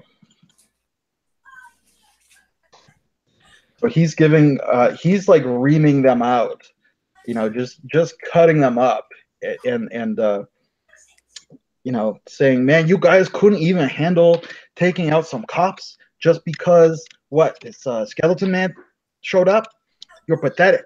I can't believe I trusted you to put on the mask. You are supposed to be my disciples, and you have failed. The whole operation, Los Chupacabras Locos, is in danger now because of you. And he's just tearing into them and just browbeating them. And they look, you know, very dejected. They're rubbing their wounds, and they're all bruised up. And as he's referring to mask, which is that drug that's apparently given them their powers, you know, he's gesturing over, and you can see like these crates stacked up. And with astral projection, you can just peek your head into the crates, and you can see that it's full of all these vials. Like they're stacked in medical kits, basically. But it's full of these kits that are full of these vials of this like green glowing liquid, which is apparently the mask, the drug. But scouting the facility, you don't see anywhere that they could be making it on site. So you don't know where it's coming from. Not. They're just distributing it from here. That's what it looks like, yes. Yeah, otherwise it'd be too easy. Is there anything in specific that you're looking for in their hideout, or that's about it? That would be what I was looking for, to see if they were making it here, which of course they're not. And I have a feeling the white mask is not a scientific kind of guy, so he's probably not the one making it either. They're getting it from somewhere else. Mm-hmm. Yeah, and you can. That is some discrimination against the white mask. Let me tell you. Just because you're a luchador does not mean that you don't have a PhD in science. This is true, and Bane did make the Venom. There you go. I'll give him that. That's true. But if this guy, considering he's low on the totem pole, I'm thinking if he had the wherewithal to actually make this drug, he wouldn't be so low on the totem pole. You beat me. You beat me there. Now this might be his bid to move up. We don't know. Maybe the plot thickens. Your magical sense might actually pick something up from Mascaras Blanco, because his powers are magical. And you can make an insight test to know more about him, see what you already know about him, rather. Okay. And I know Alejandro, Dana has like some big bonus to knowing about supervillains, right? Okay. Well, that's a 15. Oh, excuse me. That is an 18. All right. It's not a huge bonus, so let's see what the die says. Oh, damn it. Okay, so that would be a total of, I think it's a total of 9. All right. So you would both know that he and Negro Mascaras, or Mascaras Negro, I guess, is more proper. Oh my than. god, you tried to say Mascara Negra because Mascaras Negras. I was wondering what the fuck you were trying with that. Now I There get you it. go. That's what you get. Okay, that you know, I mean that word doesn't have bad connotation in Spanish, but when you're saying in English, it's weird. That's why I picked it. Also, one of my favorite wrestlers is Negro Casas too. Oh yeah, but that's different. Well, it's slightly different, but not much. But you know that that Blanco, or excuse me, Mascaras Blanco and Mascaras I think Negro. Isn't it a Street Fighter? Blanca isn't a Street Fighter. Yes. Okay, so Mascara Blanca, that easy. Blanca. Imagine how weird for me is to hear the name Blanca, and Blanca basically means white, but in the feminine. So when I hear Blanca, it's like that is an interesting name for that green guy. and to just add insult to injury, he's green. Yeah, it's like he's green and a dude, but he's called white something feminine. Yeah. So it's like, that's well, weird. that's Japan trying to figure out Spanish. I'm Canadian trying to figure out Spanish. So this is what you're gonna end up with. Right? Yeah. So Japan just makes everything feminine, and just makes everything masculine. There you go. There you go. You know that that Mascaras Blanca and Mascaras Negro used to be a tag team lucha libre style, but they ended up kind of having a big falling out, and they've each kind of been picked up by some mystical tradition as well. So essentially, Mascaras Blanco or Blanca, excuse me, has he's got some tattoos of an ancient Aztec spell onto his body that is supposed to give him some kind of magical power, probably super strength. That's the skinny on him. And same kind of gimmick with Mascaras Negro, who apparently, as you just heard, is in the hospital because he was trying to shut this gang down. So that's what you know about him. Big tangent on that test. So you guys have scouted out the base. Yep, it's time to head back. Yeah. So what do you do when you reconnoiter with each other? Okay, so eventually I go back to you, and maybe when you go back to your own body, you can hear the into the district. And she's like, like she hasn't figured out that you're not even listening to her, and she's like, district something, like she tells you the name of the district and the something where they are. And when I recorporealize, I will pull out a flask. Yeah. Pour out a few drops of rum for the Loire, then have a sip for myself. Sure. And while you're doing that, she's like, "Oh, I'm sorry. I should note that down, and I should." These are really useful, she says. She gives you a post-it. Thank you. Direction. I will write down the address. Oh, she wrote it down for you. Oh, excellent. Commander. Oh, I just gave him one. You blinked. Oh. Yes, I should stop doing that. That would make that work a lot. Very difficult. Like, if you want the superpower to counter me, the non-blinking man. It's hard. Or woman. Right. We're kind of like picking up in the supervillain community. It's very, I don't know if you feel pride or disappointment. So you said you gave the address to the SWAT commander? Yes, I posted. All right, so he's there with. Let's see who catches. Let's see who catches it, and like I just get it in his thing. Like, I don't like give it to him. It's like the first person that next person talks to him. It's like, oh, you gotta it's like then a dash kind of saying, and they probably kind of know my handwriting, so. Or So- you know, maybe it's an Instagram. Who knows? Chances are this has been done before, and they're just shaking their heads while they read it. Yep. So he's Smaller there with police you. department. Yep. And he'll definitely be asking you, well, it's good that you found them, little lady. What are we supposed to do about it? I could have my boys roll up. We can knock that door down. Not yet. Well, the White Mask is there with them. yeah, I think the White Mask was saying something about them not being like badass enough. I personally, I was having a lot of troubles with them. Like they were really hard to shoot. I'm gonna talk with that White Mask. He's not very motivational. It was 10-1 odds. Sorry, you caught it. We probably don't have enough firepower here to take them on. Not with all of them and the White Mask. Well, I might not, but I mean, shucks, the way that you two were putting them down, it wouldn't take them much longer. I don't even think you needed our help. I thank you for the compliment, but it was a difficult fight. There is another matter. They have a large shipment of the drug present there. But I saw no facilities for making it.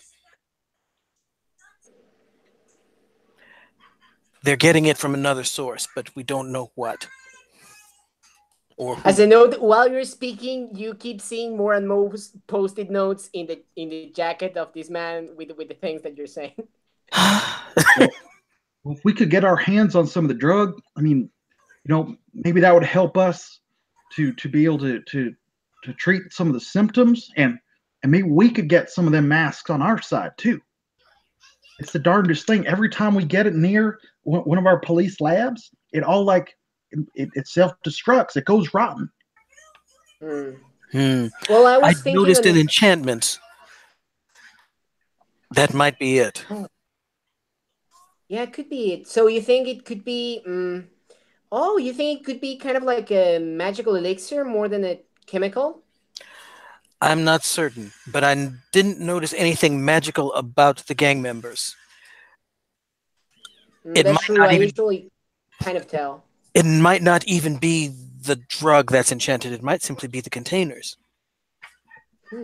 Yeah, you weren't getting any magical aura off the drug or the containers. The only thing magical is Mascaras Blanca, and he's, if you could read his aura, you don't think he's like a really big time threat. He might be stronger than his goons, but not by a whole lot. If we could get in and capture the shipment, but we would probably need someone to analyze it on site if you can't get it back to the police lab. Well, I could get it back to the police lab, but the problem is that we don't know how it's disappearing. It could be a matter of speed, but we don't know that. Oh, I could speak with one of them. I had written a very... I don't want to brag, but I think it was a very inspirational letter to him, but I think it has a better effect if I actually talk to him. Maybe I can get him to speak whatever he knows. That idea has merit. Could we speak to your prisoners, Commander? Well, yeah, of course. And he'll escort you probably... do you think by now they'd still have some on site, or else they'd just take you over to the hospital or the jail? Whatever. Probably to the hospital. Okay. So he'll take you over to the hospital. You've got one of the gang members, and the nurse, as you're coming in, Brandon, the SWAT commander, kind of hands you off, and he says, I'm going to be right out here in the hall. If you need anything, you just give a holler. We will. Thank you, Commander. She actually puts her hand on the shoulder of the commander. She says, like, oh, sorry, I almost forgot. And she points at all the post-it notes that she put on his, kind of like, just like, I noted for you, so maybe some of that's helpful. Sometimes when I check at the notes, like all at the same time, an idea comes by that I hadn't thought before. Not because you don't remember it, but because you can see it all at the same time. I should actually advertise these post-its. Are really good. All right. And the nurse kind of takes over, and she starts explaining to you that every time, as the commander said, every time they get a sample within a certain radius, every time they start to bring it into their lab, it kind of goes rotten. You know, the chemical bonds all break down, and it becomes kind of an inert sludge. And by the same token, and it may or may not be related, they really don't know because they can't analyze the drug itself, but it seems like every time they capture one of these goofs with the serum in their body, by the time they get them into the hospital, it's metastasized out and they're going into withdrawal. So the guy that she's taking you in to see, he's been going through some amount of withdrawal. Now they've given him some naloxone and other stabilizers to try to, mitigate the symptoms. He's not at first, one of them may have passed away because of the severe withdrawal symptoms, but once they knew to expect it and how to treat that, most of them they're in a rough shape for a week or two, and then they're okay. But she's just warning you, he's in withdrawal. He's not happy. He's a very sick man right now, and the drug is all metastasized out, so he has no powers at the moment. And she also will tell you it appears to be a very addictive drug, and they're pretty sure it's physiologically addictive, in addition to psychologically being very addictive to have superpowers. Okay, so with that. Okay, so she's gonna ask you, are you good with? I'm good persuader, but I'm not really insightful. Her eyes kind of go narrow as she says it. I'm not very insightful. Like sometimes people lie to me, and I don't precisely get it. It's not very common, but he's in a very altered state. So, do you think if I talk to him, you're gonna be able to tell me how much of what he's saying is true or not? How about you be the good superhero? Oh, I can try that. It comes naturally. Good. Okay. And she opens the door. The door is open to her. I know. And she says, this is one of the guys that has been with them for a good time. This is not one of the ones we just fought, correct? Or is it? No, this is one of the ones that you just took on, I believe. Oh, okay. Otherwise, they would have been out of the hospital and into the jail. Yeah. Okay, so we're right now we're in jail or where? We're at the hospital, but he's in lockup, kind of. There'd be a guard outside. There is a guard, but he's going through withdrawal and he's lost his powers, so it's not a very serious guard on him. But there is a guard, yes. Yeah, okay, that much I get, but I didn't understand if he was in jail or in hospital. No. Right now he's still in the hospital. He's one of the guys you just took out. Okay, then I'm gonna tell Tallyman. I'm gonna tell him, okay, give me like some minutes before you come in. I guess if he's in withdrawal, I don't know how insightful he may be, but just wait some minutes before you come in. Okay, I'm gonna tap my foot 3 times when you can come in. Okay. All right. Okay, so I come. I first knock I knock the door. Hey, Bruno, and I'm actually calling him by his name. If anyone was able to actually get that name, I'm actually calling him by his name, not his street name. It'd be on his chart. Yeah. It's Manuel Fernandez. Okay. If anybody gets that reference, I'll give them 1 XP. I do not, unfortunately. I'm afraid I don't. Yeah. So, Manuel. He looks up at you. He's all covered in tattoos. They've got him in a hospital gown. He's got an IV drip for his saline solution. And, he looks really rough. He's got the big mustache, the fucking greasy mullet going on. So, do I see if my note is anywhere open? The nurse probably left it on the table. Yeah, it's on the table next to him. But he looks up at you. It was opened, or the nurse probably opened it, but he looks very sick. Like he's, he's stabilized, but he's very sick. from the withdrawal, from the mask wearing off. So he looks up at you. That much I got. He looks very ill, you know. Okay. Hey there, Manuel. I know it's a bad time, but I would like to talk to you. So, have you ever felt this withdrawal before, or is it the first time? Just say what you want to say. I can tough it out, but just not with your jabbering. Oh yeah, I know I have really bad jabbering. Even my friends tell me all the time. But I guess you're kind of tired of nurses making you questions about this. I know you're really tough. Like it was very difficult to catch you. I usually, you may have heard about me. I tend to rub things out in about a second, and you almost got me. I was actually very scared. I'm not tough. I'm kind of scared of tattoos. Like I have a friend, and she's like, it would be so cool to have. I can't tell you what tattoo because I do have like a secret thing, but I didn't get it. But you know, I I've never really suffered need, or I guess I never felt vulnerable before having powers, and I'm sure you haven't either. But if you had, or if you're feeling vulnerable right now, that's okay.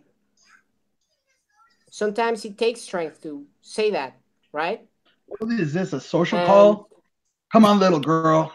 Chupacabras will eat you. Will eat you alive. As soon as I feel better, you should be in fear of me. Powers or no powers. And he's like pale. yeah. He's like green around the gills. He doesn't have a lot of energy, but he's trying to still be intimidating. Sure. Can I roll some persuasions just to see if I'm already getting like, because I'm trying to. I know he has to play tough, but I'm trying to make him comfortable to be less tough. Sure. Roll persuasion. You have the power of Hermes. You're I do. superhumanly I'm charismatic. literally superhumanly charismatic. I know. God damn it! Although it's not showing right now, that would be just 16 total. No, more 19 total persuasion. All right. So actually, still not bad. Yeah, he might start to soften up a little bit. You know, I can almost imagine like when Tallyman comes in that Manuel is like, I just wanted a family, man. That's the reason I got into the gang. I just wanted somewhere to belong.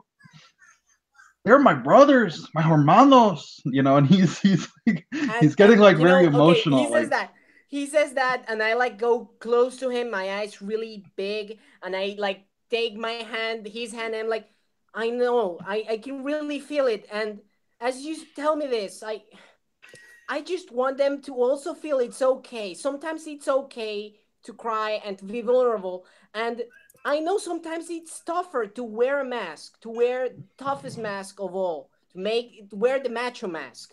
And sometimes I wonder if luchadores wear masks so that you can't see the pain or the tears below. Don't make me laugh.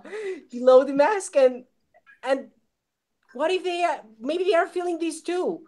Not only the pain, not only the need to belong, but what about the withdrawals? Have they been using you? I don't want to see anyone use you. I don't want to see anyone use you. And I want anyone who's been trying to do that and to your hermanos pay. Because you don't deserve this and they don't deserve this. And I know it's tempting to go the quick route. Now, that is something I do know. And I've paid for that. Even with super, you still pay for that. And I want to tell you that sometimes it's better to be patient and to play the long game. You know, life is not a sprint, it's a jog. And that's why I want you to help me send this message to your hermanos. And I really need that thing that, and she kind of like, oh, sorry. And she looks at you, Tallyman. I hope you can help my friends because we just want to help you. Okay? We want to make you belong with everyone else. We're gonna break that fear. We all belong together if we work for it. That is the jog. That is the long run. All right. Okay. The power of Hermes, Manuel Fernandez. He's gonna open up and start, spilling his guts out, and he'll tell you, everything that you want to know at that point. And you've got the Wonder Woman gimmick, the superhuman charisma. Yeah. Now, Wonder Woman got nothing on me. She doesn't got like 18 charisma. I do. Well, it depends on what is her writer. You have the rule book, Alejandro. What do they stat her? It's a lot lower than it should be. Let me tell you, it's a lot lower than it should be. That's too bad. But anyways, yes, Manuel he'll tell you that the gang was put together by Mascaros Blanca, and he started coming in with this drug, the mask, which gives him superpowers, and he's trying to distribute it. Now he himself, Mascaros Blanca, does not take the drug at all, but he's got a lot of his goons hooked on it. It's very addictive, psychologically and physiologically. And he never seems to have worried about if the police capture some of it. He says, don't worry about that. They won't be able to analyze it. They'll never find out where it came from. And in fact, the gang itself doesn't really know where it comes from. It gets trucked in to their base. Probably on like they probably only have had one shipment in of it, but it was like a full 18-wheeler, a big truck full of the stuff. They're starting to run a little bit low on it, but Mascaros Blanca doesn't seem concerned. He said, don't worry, there's an infinite supply. I have the supply. And Manuel remembers that the guys who drove the truck in were very odd. They were like pasty white guys in suits. The truck was just painted silver. Very odd looking vehicle. No license plates, no logos. The guys were wearing black suits and like sunglasses. They're like the Men in Black. Very emotionless. So it's very odd. He doesn't know where Mascaros Blanca is getting the drug from, though. It just comes in on a truck out of the desert the one time, and that's pretty much all he knows. Well, what else specifically might you ask him about? Has he been using other gangs as well? Pardon me? Has he been using other gangs as well?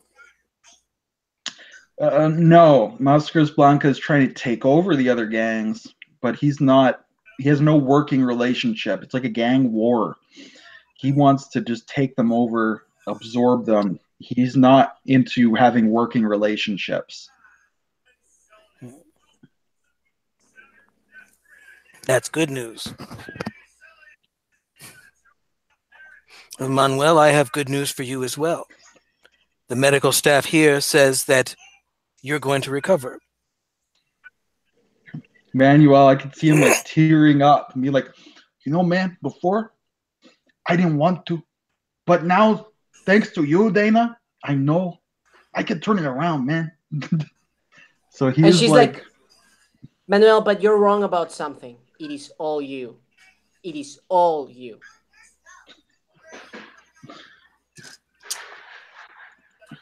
And she gives that charismatic smile of, like, we've had some breakthrough here. And she looks at the note and she says, I guess that note I wrote you might seem kind of silly now. Please forgive the ignorance. I've learned a lot about you, Manuel. Thank you. And now, Manuel, some bad news. The state of Nevada will insist that you pay for your crimes. But I can promise you will have a good lawyer. He nods. He understands. Dana has explained to him that he needs to, work with society to be the change that he wants to see in the world. And all that good stuff. I just said, like, there's going to be a community that doesn't want him to change. I was talking about all the hermanos in jail. Because they're going to be like, oh, yeah, you fought superheroes. You're super villains. Going to be like, no, man, I'm changed. And then he's probably going to get killed, like, day 2. But it was beautiful while it lasted. Maybe doesn't. Who knows? Anyways, there is hope. Anyways, If he turns so yeah, state's evidence, they won't put him in general population, though. yeah. That's So then, oh yeah, and then Dana says, "Don't worry, I'm gonna talk with them so that they don't just put you anywhere, right? Like you helped us a lot here, and that will be reflected. You helped us a lot. Thank you." All right. So Manuel is on the road to reformation. What's your next step? So I'm actually telling you, Tallyman, I have a crazy idea. So what if, like they say, they just saw the truck once? What if it's a teleporting drug? What if it leaves your system and it jumps to back to, I don't know, whatever container they have? Like maybe when they get into the hospital, the drugs gots out, or after a certain time, or they have a trigger that either you go into a hospital or after a certain time. I know, but it could be a teleporting drug, right? Maybe it's like chemicals plus magic. Well, they said the chemicals actually broke down. So it won't be that, but there's got to be some kind of trigger, some kind of detector that lets them know when a user has been captured or when a sample is close to a police lab. I'm not sure how they're doing that. Well, I guess we should get some answers from Mascara Blanca now. I like this idea. I suspect you Well, should let let's you go. talk to him first, though. She kind of makes a big smile. And she's like, gladly. Well, we know where to find him. Oh, Right. you basically you see her come back and it's like, sorry, you blinked. Yes, let's go. This will take some getting used to. So how do you guys approach the hideout, this junkyard garage facility? It's got a chain link fence with barbed wire around the top, but you guys, there's not a lot of security that would keep you out. So how do you approach? Okay, well, I know I can get over the fence. Yeah, I definitely can get over the fence with no problem. In more ways than one. All right, I am going to look for Do you come cameras, though, just in case. do you come like walking up the front door, or do you just slam in through the wall and startle them, or what exactly do you do? Do you sneak into the facility, or what? I actually ask Tallyman and I say, I think you're better with these kind of things. I've heard like you've busted a lot of crime cases. I'm not really good with detective work. I can do some stealth, but uh, what's the strategy here? Well, there are a dozen gang members and one low-level supervillain. Not as bad as the odds were before, but still not good. So I recommend that first we look for guards, take them out, and then we You break see our some way in. post-it notes appearing on a wall close to her. All right, so let's do a perimeter check and look for guards. Okay. All right. So there are a She's gonna few do that. guards. There are a few guards around the perimeter, but they're kind of lazy. They're half-assing it. I will mention, in addition to the 12 that have superpowers, there's maybe another, 20 hanging around that probably don't have any kind of powers at all. But you do have those supplies of that drug, of that mask drug. Yeah, So it there's might a be lot of that stuff you might there. want to try to keep it away from them. But with super speed, that should be very, very easy. Okay, Hmm. what we need is a diversion. Oh, diversion. That's very easy. Okay, so Some of the ghosts in. I kind of thought she would think that. so I tell him, okay, so you can do real magic. I can do magic tricks, and those are even better for diversion. Very well. Let's have something then. So, where do you want this diversion? If we're going to be entering through that door, it should be something over here. Okay. So she basically okay, and she says, now.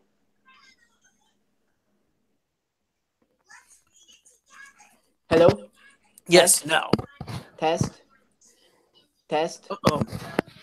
Yeah, we got Uh-oh. you, Andrew. He said Can now you it's hear good. me? Now we Can hear you. you hear me? Okay, that's good. Okay, so she says, okay, do I start the version? Yes. All right, what Okay, does the so diversion the look ones at like? the front. Okay, so the ones at the front door looked like they were half-assing it, right? They're all half-assing it. Yeah. Yeah. Okay. So she is gonna go and let me think. What could be a fun thing to do magic trick that would take advantage of quickness? Ah, we could do. If only you had a Holocaust cloak. Hold on. Look, what the fuck is that? It's His from the bride Princess Bride, Alejandro. You Well, never seen the honestly, I'm Princess just Bride? thinking. Imagine, remember, I have quickness, and I can like imagine to shrink 8 hours of preparation into a trick. So, what could be a fun trick to help me out with this one? I don't know. Fuck, bury Garbage can David fire. Blaine up to his head in sand. Okay, I okay, don't know. so okay, so you see, actually, basically, You're you in well, Vegas. I Get how much Siegfried and Roy. how much time have I seen you as a superhero, Tallyman? Oh, good grief. This session, it would have been a couple hours by now. No, no, I mean, I've heard about you before we actually met, like, Oh, he's been active work for a together. couple years. Okay, so you're probably well established and known in the superhero community, right? Yes. Okay, so basically, you blink again and she's not there, and then you see pretty much it looks like Dana, but your head it actually like she doesn't look like Dana to you, even though it's the same, except that she has black hair and brown eyes. Basically, she dyed her hair super fast and then put some put some what's the name of these things that you can put in your contact lenses, right? Extensions. Contact lenses, but with a different color, right? Yeah, the colored contacts. Hmm. Yeah, yeah, color contacts. Yeah. So, and basically, she approaches them and she says like, "Hey, boys, are you bored?" All right. Wow. They are very bored. So yeah. She went the Um, vamp I route. Wow. I know this is really silly, but I'm practicing some magic tricks, and I I don't want to be there with an audience because it's a really difficult exam. Like, just to see if I get in, I am planning this very crazy trick. Right? It's really crazy. Like, you won't believe how crazy it is. Okay, you believe me? Okay, I haven't told you a trick yet. Okay, I so think they'd be very, I very have to. dismissive of anyone trying to show them a magic trick. I can roll some persuasion or. Well, sure, you have the charisma of Hermes. You can convince Absolutely. the cartel to let you show them magic tricks. Yes. So basically, I rolled. I think it's a total 20. Let me confirm. All right, they're suddenly fascinated Persuasion. by your magic tricks then. Okay, this is how it's a 23. So this is how it goes. Like, okay, so I heard like you're really amazing and you can make like a lot of really big things disappear. How about this? I'm gonna make this, and she points like at three cars. Wait, are these cars of any of yours? No, their cars are inside. Okay, so it's not a problem if it's not a problem if I bring them back, right? And she winks. I'm gonna make these cars disappear. They're oddly fascinated because of your magical charisma. Okay. While they're looking at her, I will stealth into the door. This is brutal. I have a feeling I have a bonus. All right, make a stealth test. Oh my Oh, god. that's a 19. Oh shit. All right, so yes, you're able to sneak into the facility. Okay, so because I have such a high persuasion, I'm like, oh, you know what? This is like I just thought of this. Like, it's very difficult. I'm just gonna try it. Wouldn't it be way cooler if one of you gets inside the car before I make it disappear? I think I could totally pull it off. All right, so you convinced the gangster to get inside the car because they're oddly fascinated.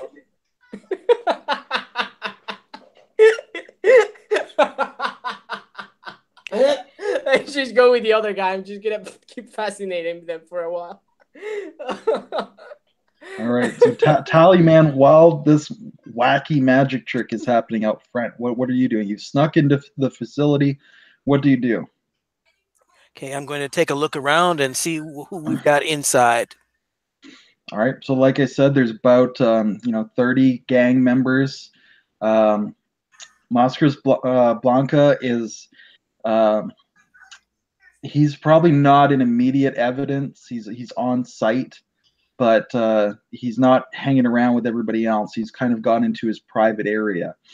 So you can go and sneak into there if you want, or use your astral projection if you want. Ooh. I will astral project into his private area. All right. Let's listen in for a while. Well, you could see he's like packing his bags. And he's like shaking his head and muttering to himself, and he's like, these goddamn superheroes have to show up and ruin everything. Just when I thought that I took out my brother. And he's packing his shit. Like, he is going to bail on his whole gang and let them take the heat. Because he knows that Dana Dash and Tallyman are way out of his league. So he's just going to try to run.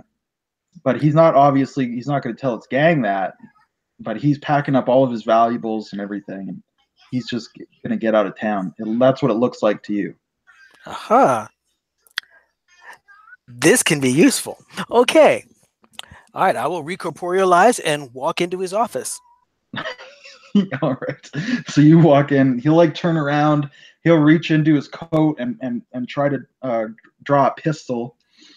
He's not going to fire immediately, but do you want to try to interrupt that action? Oh, yes. Okay. So let's have initiative here. Or, it would be initiative. Okay. Go ahead. That's an 11. So he's slightly faster than you on initiative. So he does draw his pistol, but he doesn't open fire immediately. He's about to ask who you are, and then he obviously recognizes you. His eyes go wide, right? And you can see he's kind of thinking about what to do. Like, he's very conflicted. He hesitates for a moment. So he's basically hesitated on his round. What do you do? Okay. Oh, I will attempt an intimidate check. All right, roll it. Let some shadows rise off of me in the shape of, hostile-looking spirits. Drop the gun. It will do you no good on the other side. Oh, but probably not with a 13. No, he's. I mean, you're a lot higher on the totem pole than he is. So 13, that beats his test anyways, and I'd say it beats him enough that he puts his hands up. He's got the gun in his hand, but not in a position to fire. He's like, Tallyman, I thought you were in New Orleans, man. If I had known that you were in town, I would have gone to a different town. I was just packing my bags, in fact. I was thinking, if you're here, I could go to New Orleans. Whatever, man. That is so awesome. And be there when my vacation is finished? I do not think so. Now, I came here with the intention of doing very unpleasant things to you. My friends on the other side happen to think you look delicious. But I thought, I'm very interested in knowing where those trucks come from. I could see my way clear to simply turning you over to the police, if you tell me what I want to know. Okay. Just don't hurt me, and I'll tell you everything. Put the gun down and start talking. All right. So your initiative, you said, was what? 11. 11. Okay. So as Mascaros Blanca is saying this, he says he's going to be cooperative. You hear this big commotion from the kind of common area, right? And you hear footsteps running in. And his goon squad, the gang, are running in towards you. And make a perception test on them. Magic does not apply. That's a 24. All right. So they're running in, and their body language is very odd. They're moving in a very kind of robotic way. Their faces are completely blank. They have their guns in their hand, and you realize it doesn't look like they're running to attack you. It looks like they're running to attack Mascaros Blanca. So it's like something has possessed them, and they're coming in to take him out. So he sees this, and he actually has the initiative even on them. And he's going to turn and jump out the window, so he's outside the facility. And then they're going to just start rushing through and run up to the window and start firing at him. So they're kind of pushing their way past you. And then we're through to your initiative, though. So we'll let Tallyman go. And then, Dana, you'll probably notice this right after. Okay, well, this is going to take my whole action. Because clearly I'm not going to get through that window with them all crowding up into it. So I will go back outside the building, go around, and try to follow him. All right, so you're just going to ignore all the goofs and just be like, well, this is odd, and just walk out. They're not a threat to me at this point, but I want they're not attacking. Yes. Oh, as a note, by the way, you could, if you wanted, I was thinking, one of the magic things, you have one or two of the magic things still not determined. That's true. Yeah. If you wanted, you could be like enhanced skill, and with 24 points, it could be like plus 12 to intimidation. Ooh. And it would be like the spirits thing, Anyways, that was just an idea. Anyways. Tallyman, as you're coming out into the common area, you can see all the ones with superpowers, as I said, have chased after Mascaros Blanca. The ones who didn't have superpowers, they're still reacting naturally. They're like, hey, what's going on? Where are you guys going? And then they see you, and they're like, oh, shit. And then they run over, and they're opening up the crates so that they can get some of that mask and mask up. Oh, no, we're not having that. No. Yep. But we'll leave that till your next turn. And we'll come Dana Dash. Okay, so she basically sees one of these Blairgers like jumping out of the window, right? Yeah, Mascaros Blanca dives out of the window. He lands in a shoulder roll. He comes up standing, and he starts sprinting through the junkyard towards the outer fence. And so his own men appear at the window and start firing on him, and they're clamoring to get through to chase him down. Okay, so the moment they looked out, because the guy's with me, and by now it's like both of them are in the car, and I'm like talking to them about like they can choose a different path life.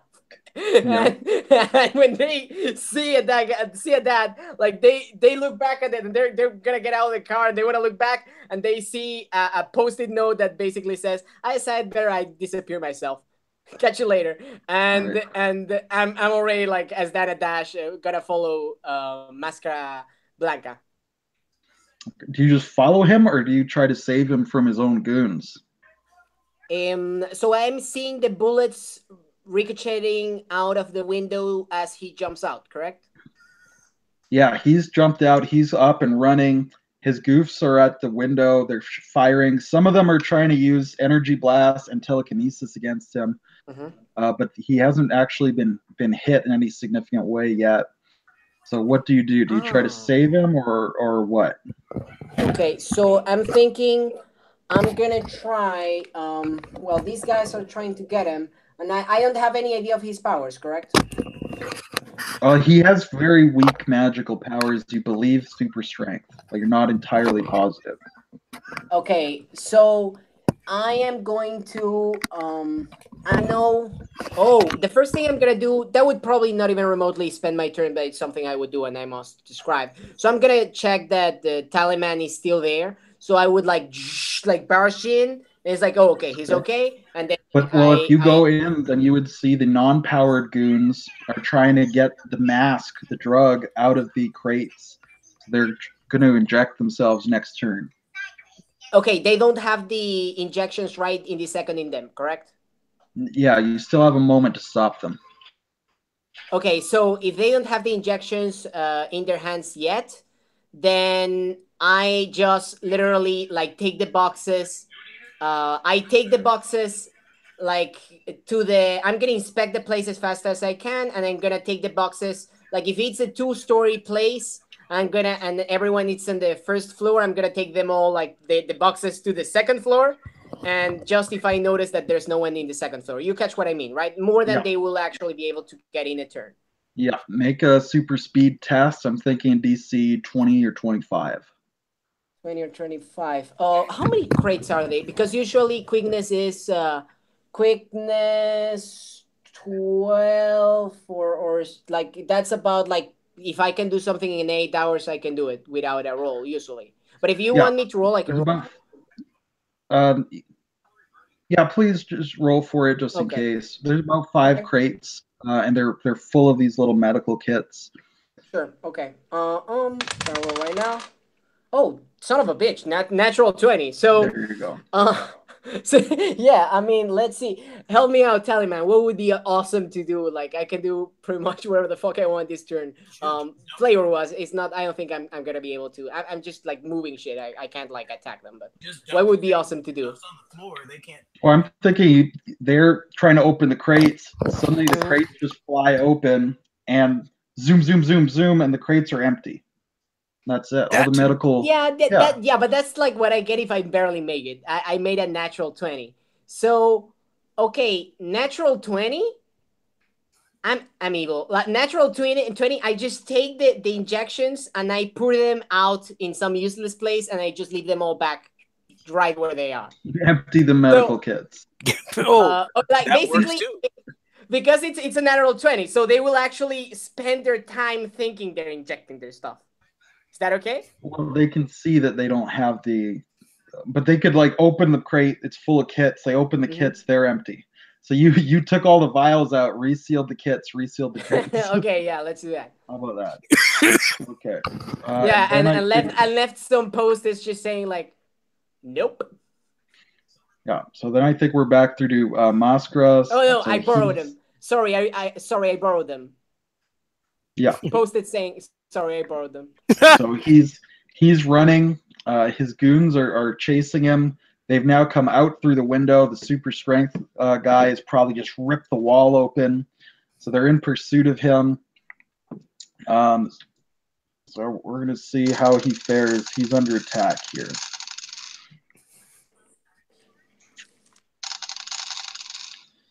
So he's getting beat up.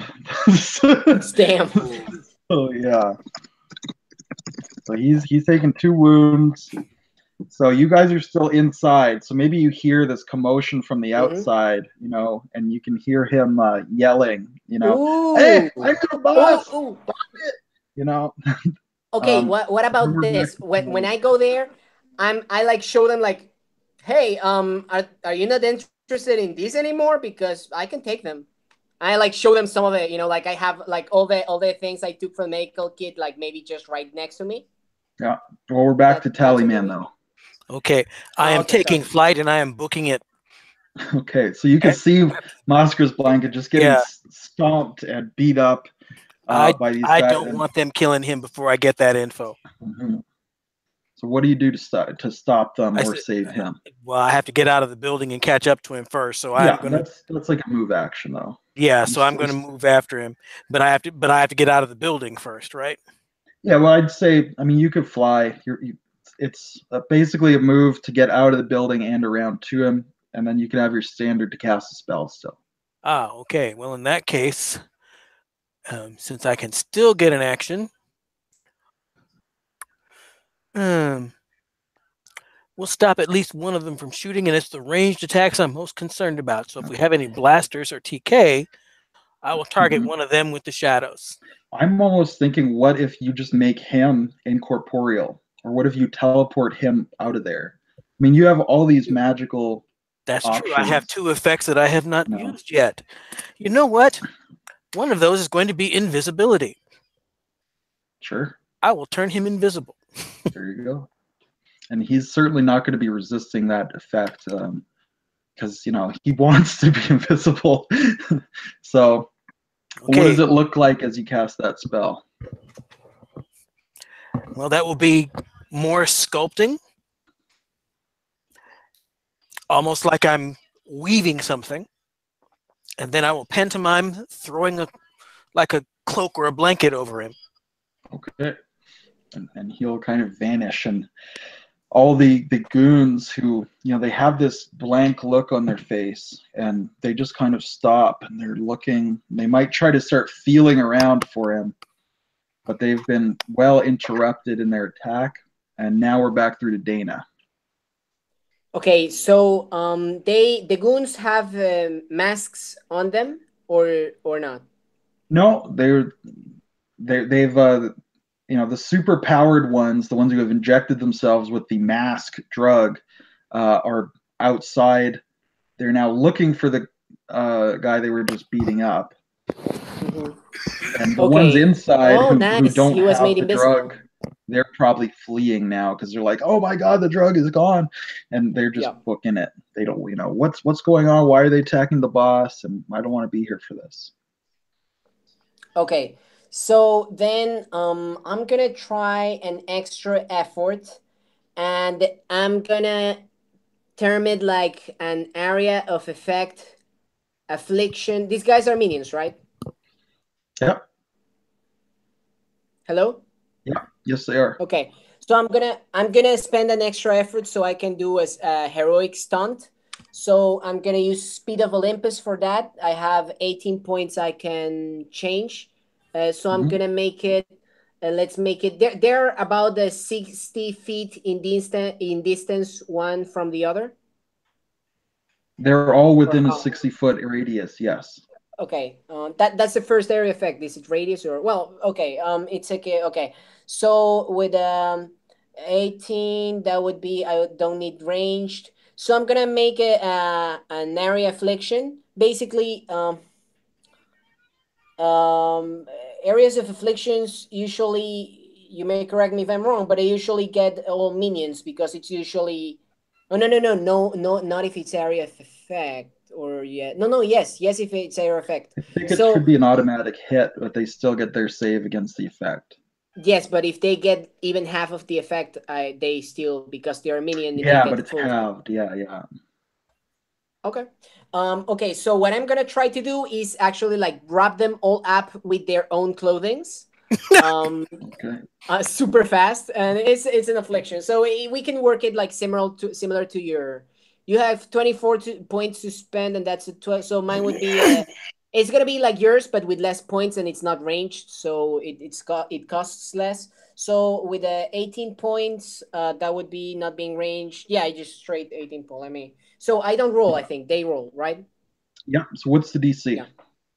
Okay, so it's 18, area of affliction, that would be 9. Okay. So 19, I mean, the DC 19. And that would be probably. Well, I thought on area effect it was half. I'm not following. Well, I thought the DC of the the effect was half because it's an automatic hit. No, the way it usually works is that the effect is normal, but basically they roll, and if they roll well, they only get half of the effect of what I am doing. You know what I mean? But that's a regular effects affliction. Are usually very useful against minions because of that. Yeah. Let me let's look it up then. Sure.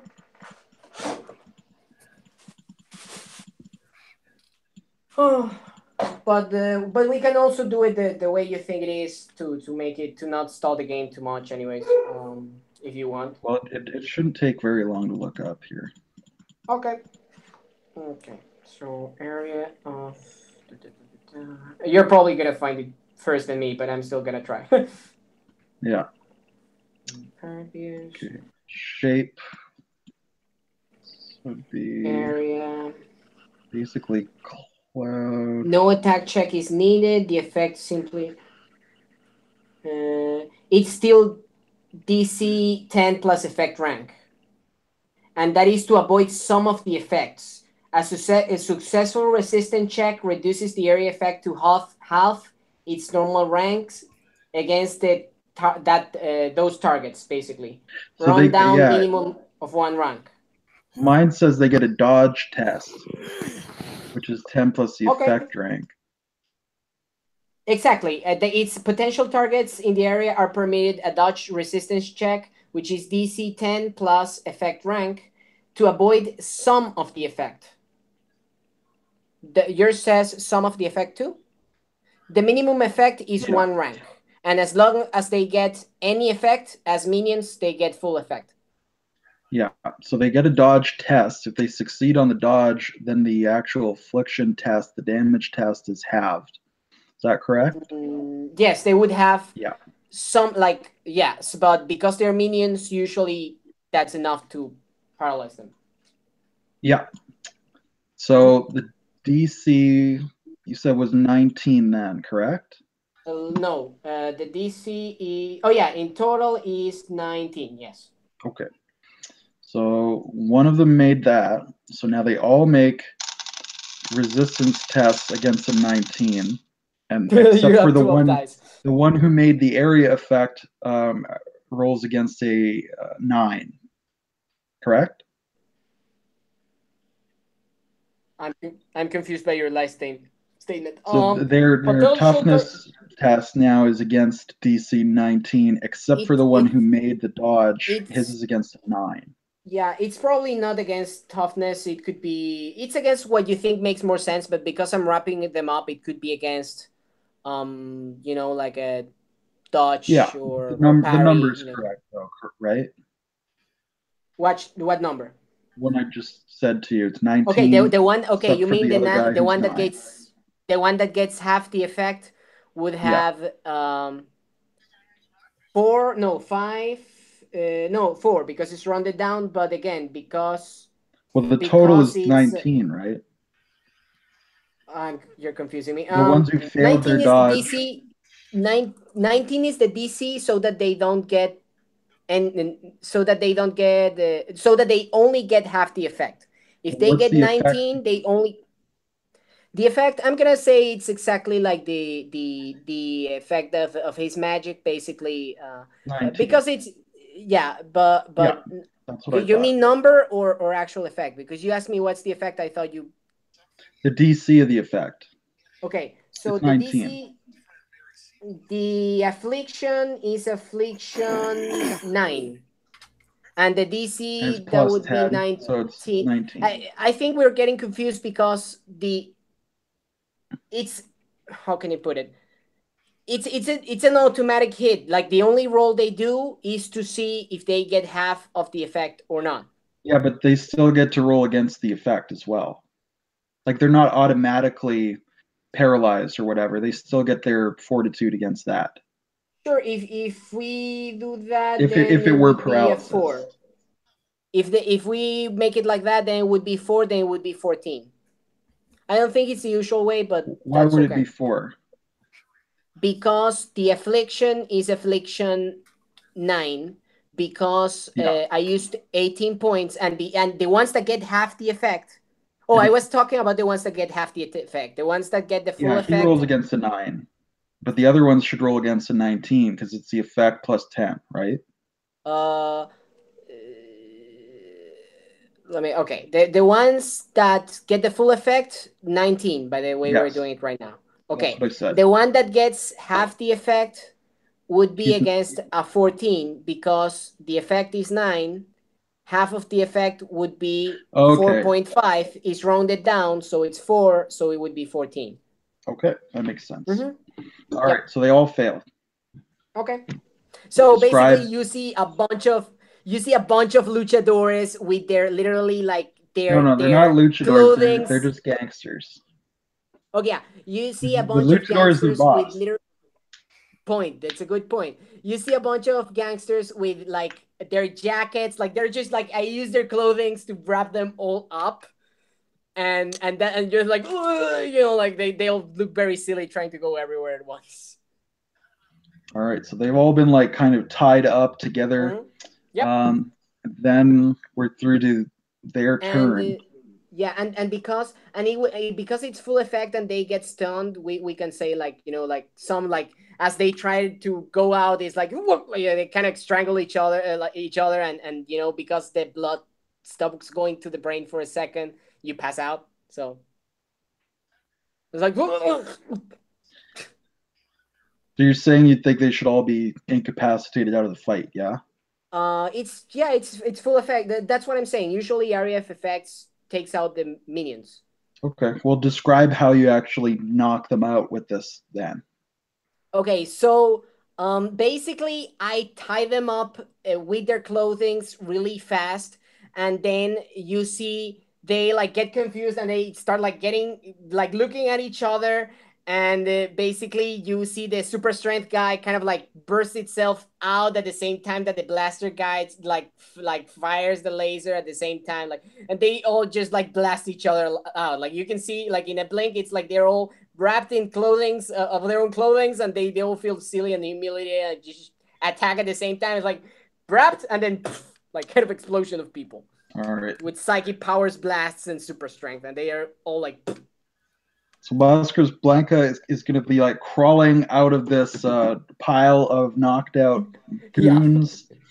He's going to try to like stealth away, but obviously, Tallyman, you have a spell on him, so you can track him wherever he goes as long as that spell's on him, I'd imagine. So he's invisible. He's trying to slink away, and then we're back to you, Tallyman. Okie dokie. Well, have we shaken the pursuit yet? Yeah, it's apparently Alejandro has knocked out all of the goons somehow. Okay, excellent. There of effect. So I will with their clothing. He knocked them all out somehow. Yep. Okay. I will drop the invisibility.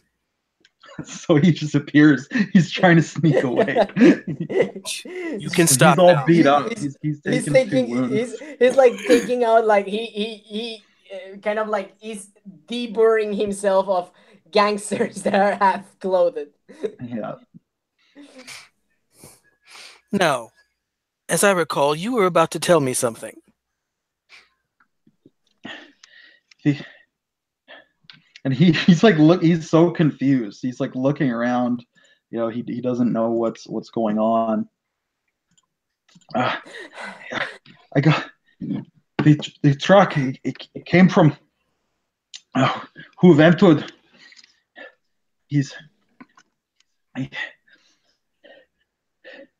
Why did they attack me? And then he's just so confused. I suspect to keep you from telling me what you're about to tell me. Why would they care? They did not. It wasn't them. This is exactly what I was worried about, man. Hoovy and I met him before. He used to hook me up with like supplements when I was a wrestler,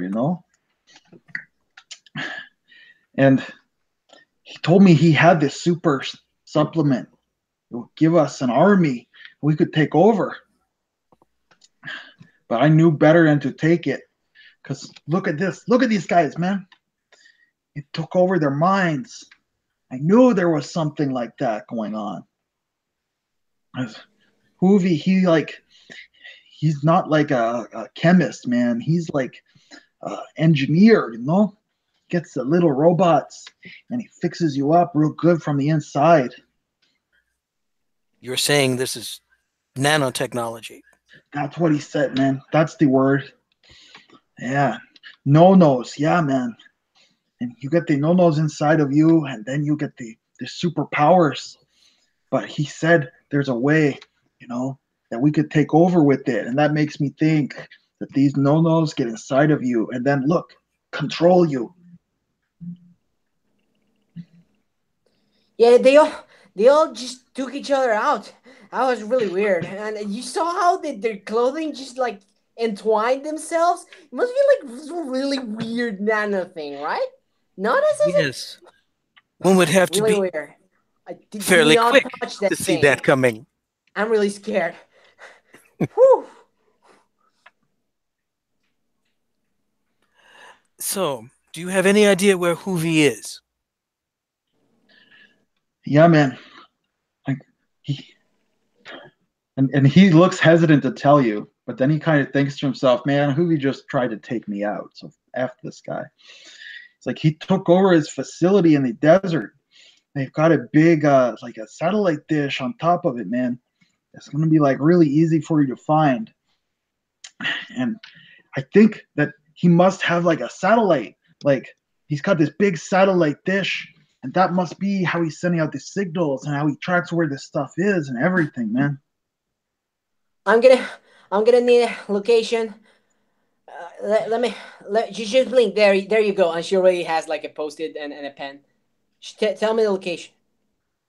Yeah, so he'll give you the exact location, and it's basically an old deserted like army research base out in the desert that he's taken over. I take a recover to get out that fatigue, which I can do Yeah. once every fight the recover. So. So what do you do with this information? What do you do with Mascaras Blanca? Well, first we got to get him to the cops, because otherwise he's just gonna book. That's true. Does his maybe his mask has the magic? I know.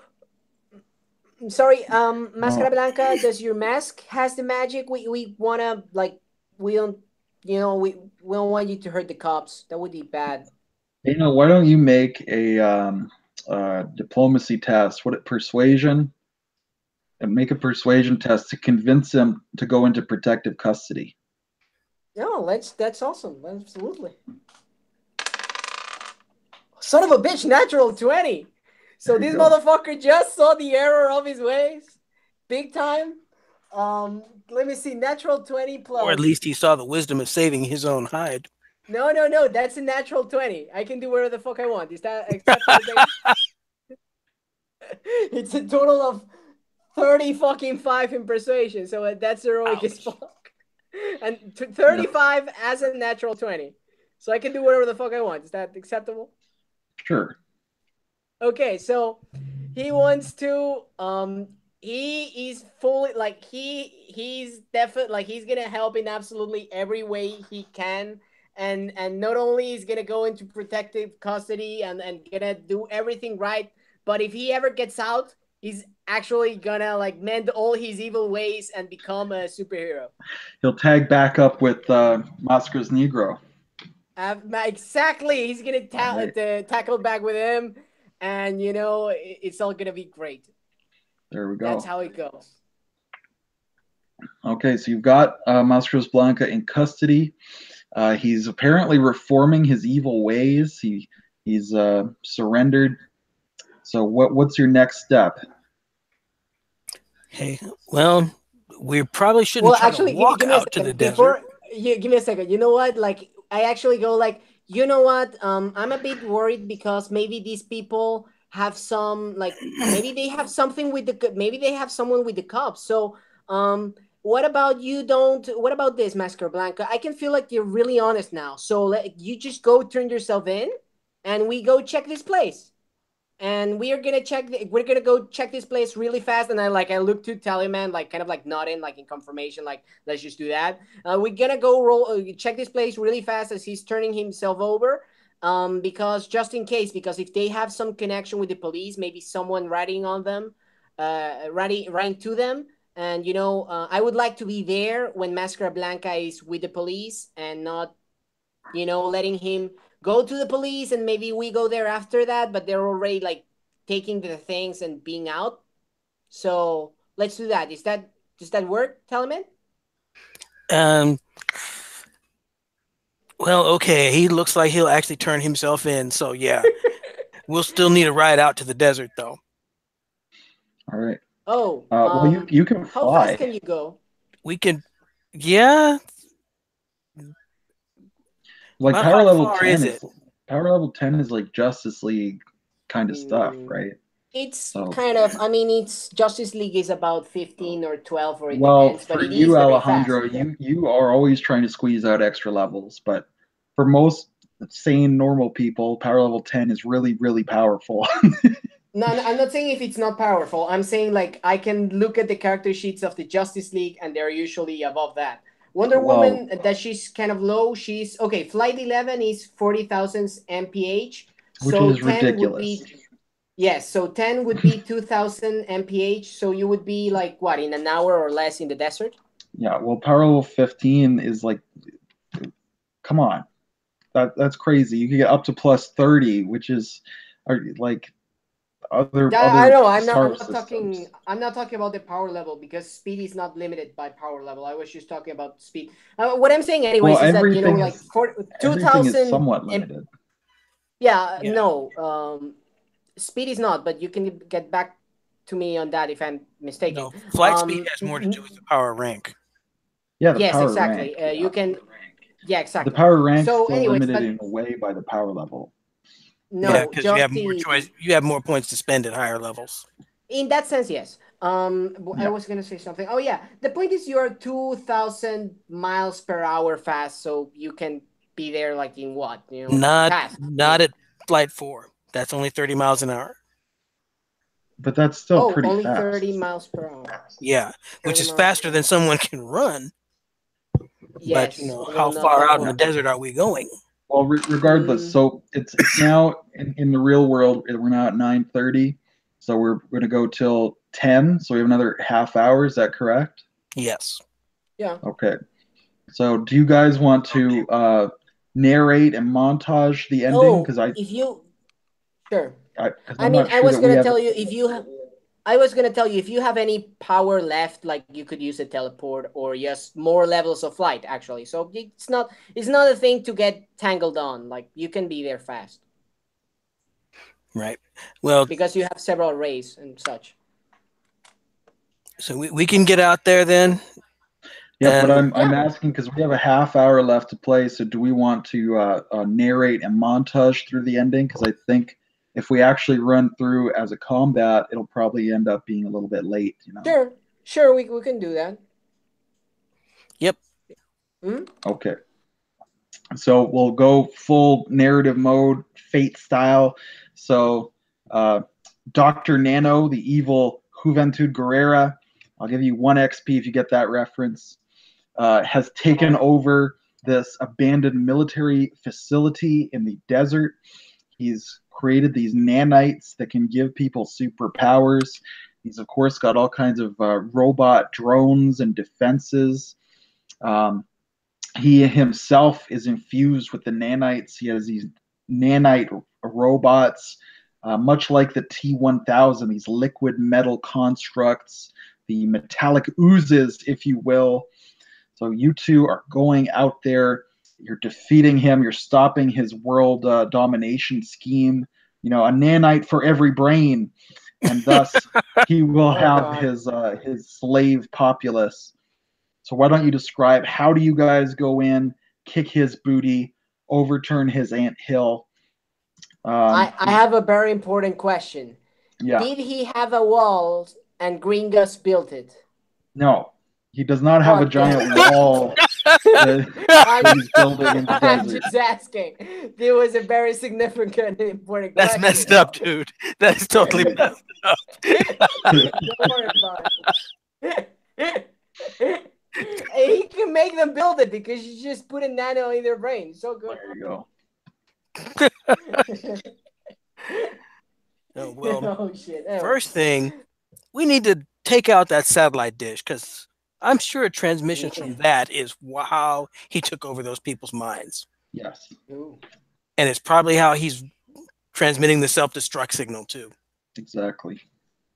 So how do you do that? What kind of voodoo? Do you make a voodoo doll, a model of the satellite, and you just smash it with a hammer and it explodes in space? You know, that would be a really cool way to take out the satellite, but I'd need an actual piece of the satellite to make that work. Damn. You now have it because you blinked twice. It You was can't twice, so run it's all up into good. space. You can't get to orbit that way. Actually, I can However, teleport, but that's a good point. I thought, yeah, I confused something. but we don't need to get that fancy with it. Yeah, There's a satellite dish, and I got lightning bolts.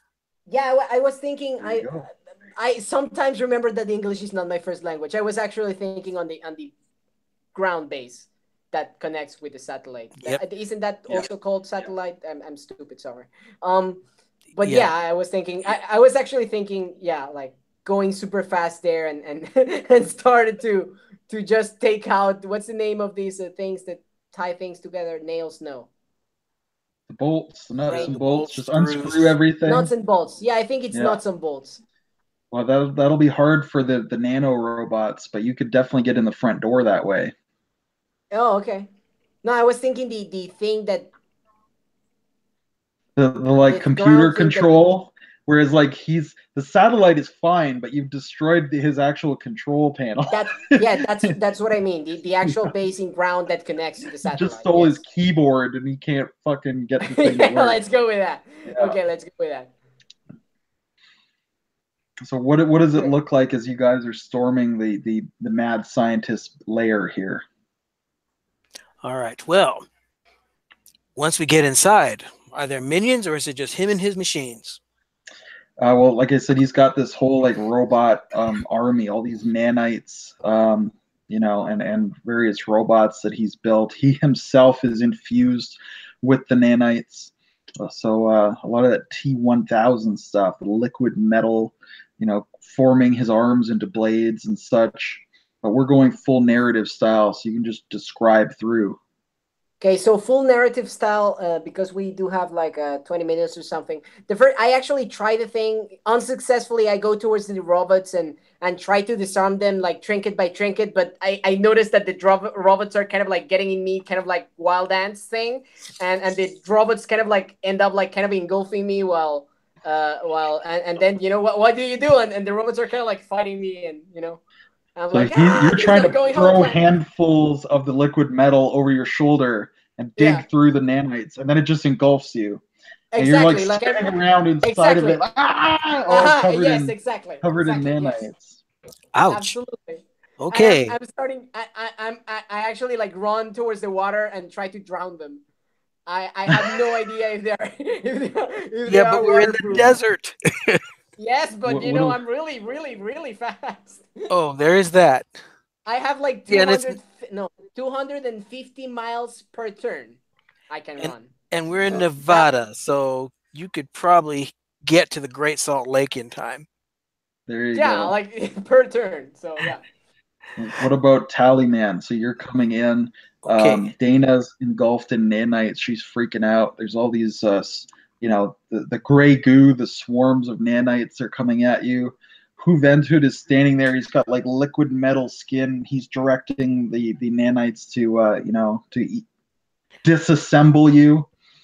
Okay, we can't have that. So I'm going to put the ghost in the machine. I will call on the spirits of those who've died in this desert and have them possess the nanites.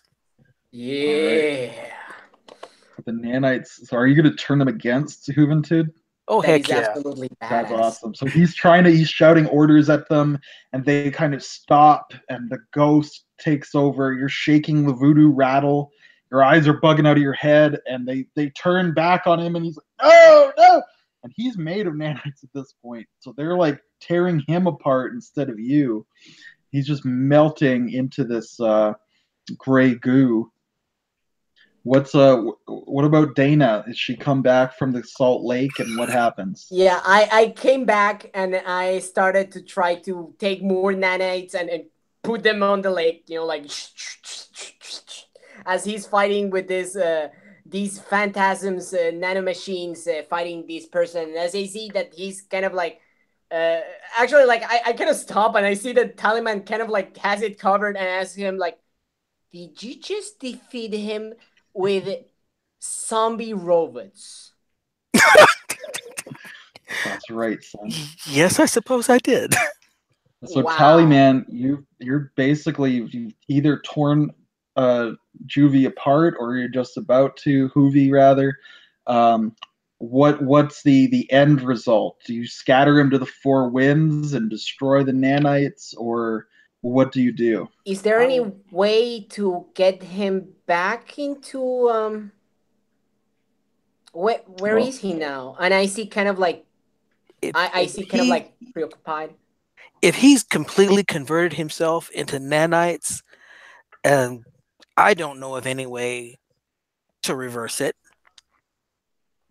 I can probably find someone who does, but best bet right now is to let them finish the job.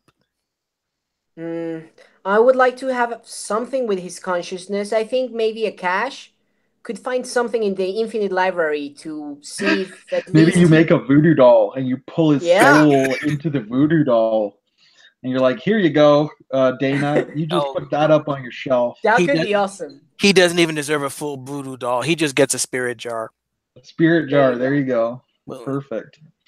And she like looks at it like her eyes very wide, and she's like, "So this is like his prison now?"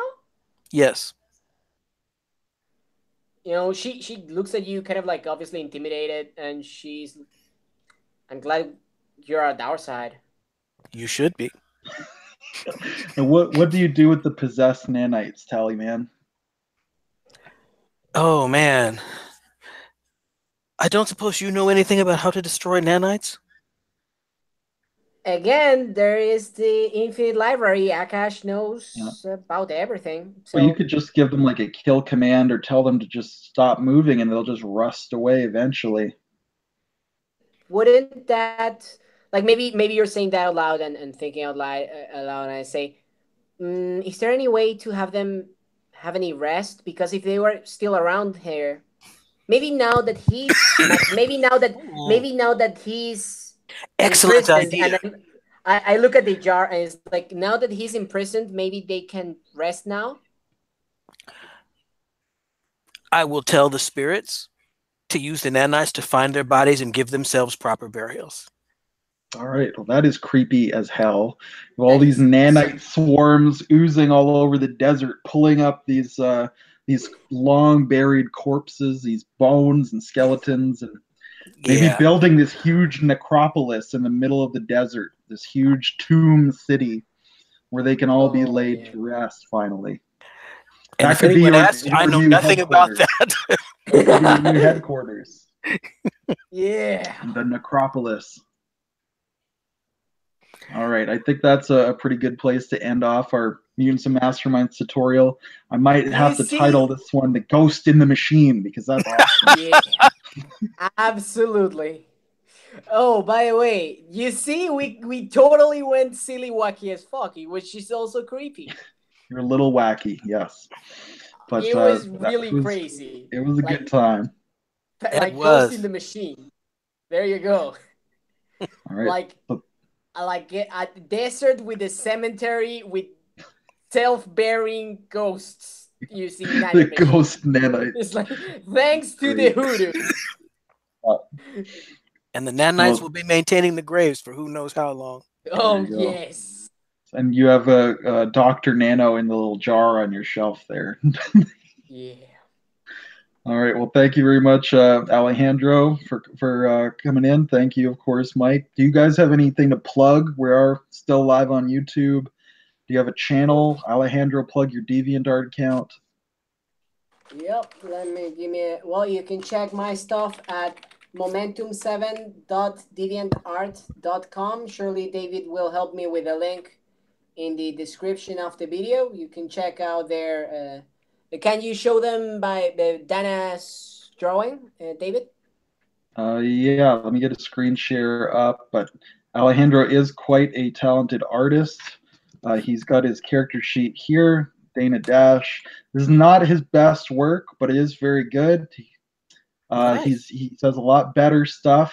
Check him out, Momentum7 on Dick's commissions, don't you, Alejandro? Yep, absolutely. Oh, so you've been checking. All right. And as for me, I actually have a couple of short stories in anthologies, specifically the Longest Night Watch anthologies, Volume 1 and Volume 2. And they are available on Amazon. And we're currently working on Volume 3, which will be out sometime later this year. Perfect. And you either send me a link on Facebook and I'll post that, or just link it yourself in the video here. But we'll try to get links up for everybody. Awesome. So I think we're going to call it a night, guys. I hope I can see you at the table again real soon. All right. Good night, and thank you. Want to comment? Great pleasure to play with you as always, David. Thank you a lot. And that was a great session. For how long did it took you to do it? Under a minute. I just wrote. I didn't. Crazy. It didn't take me long to write.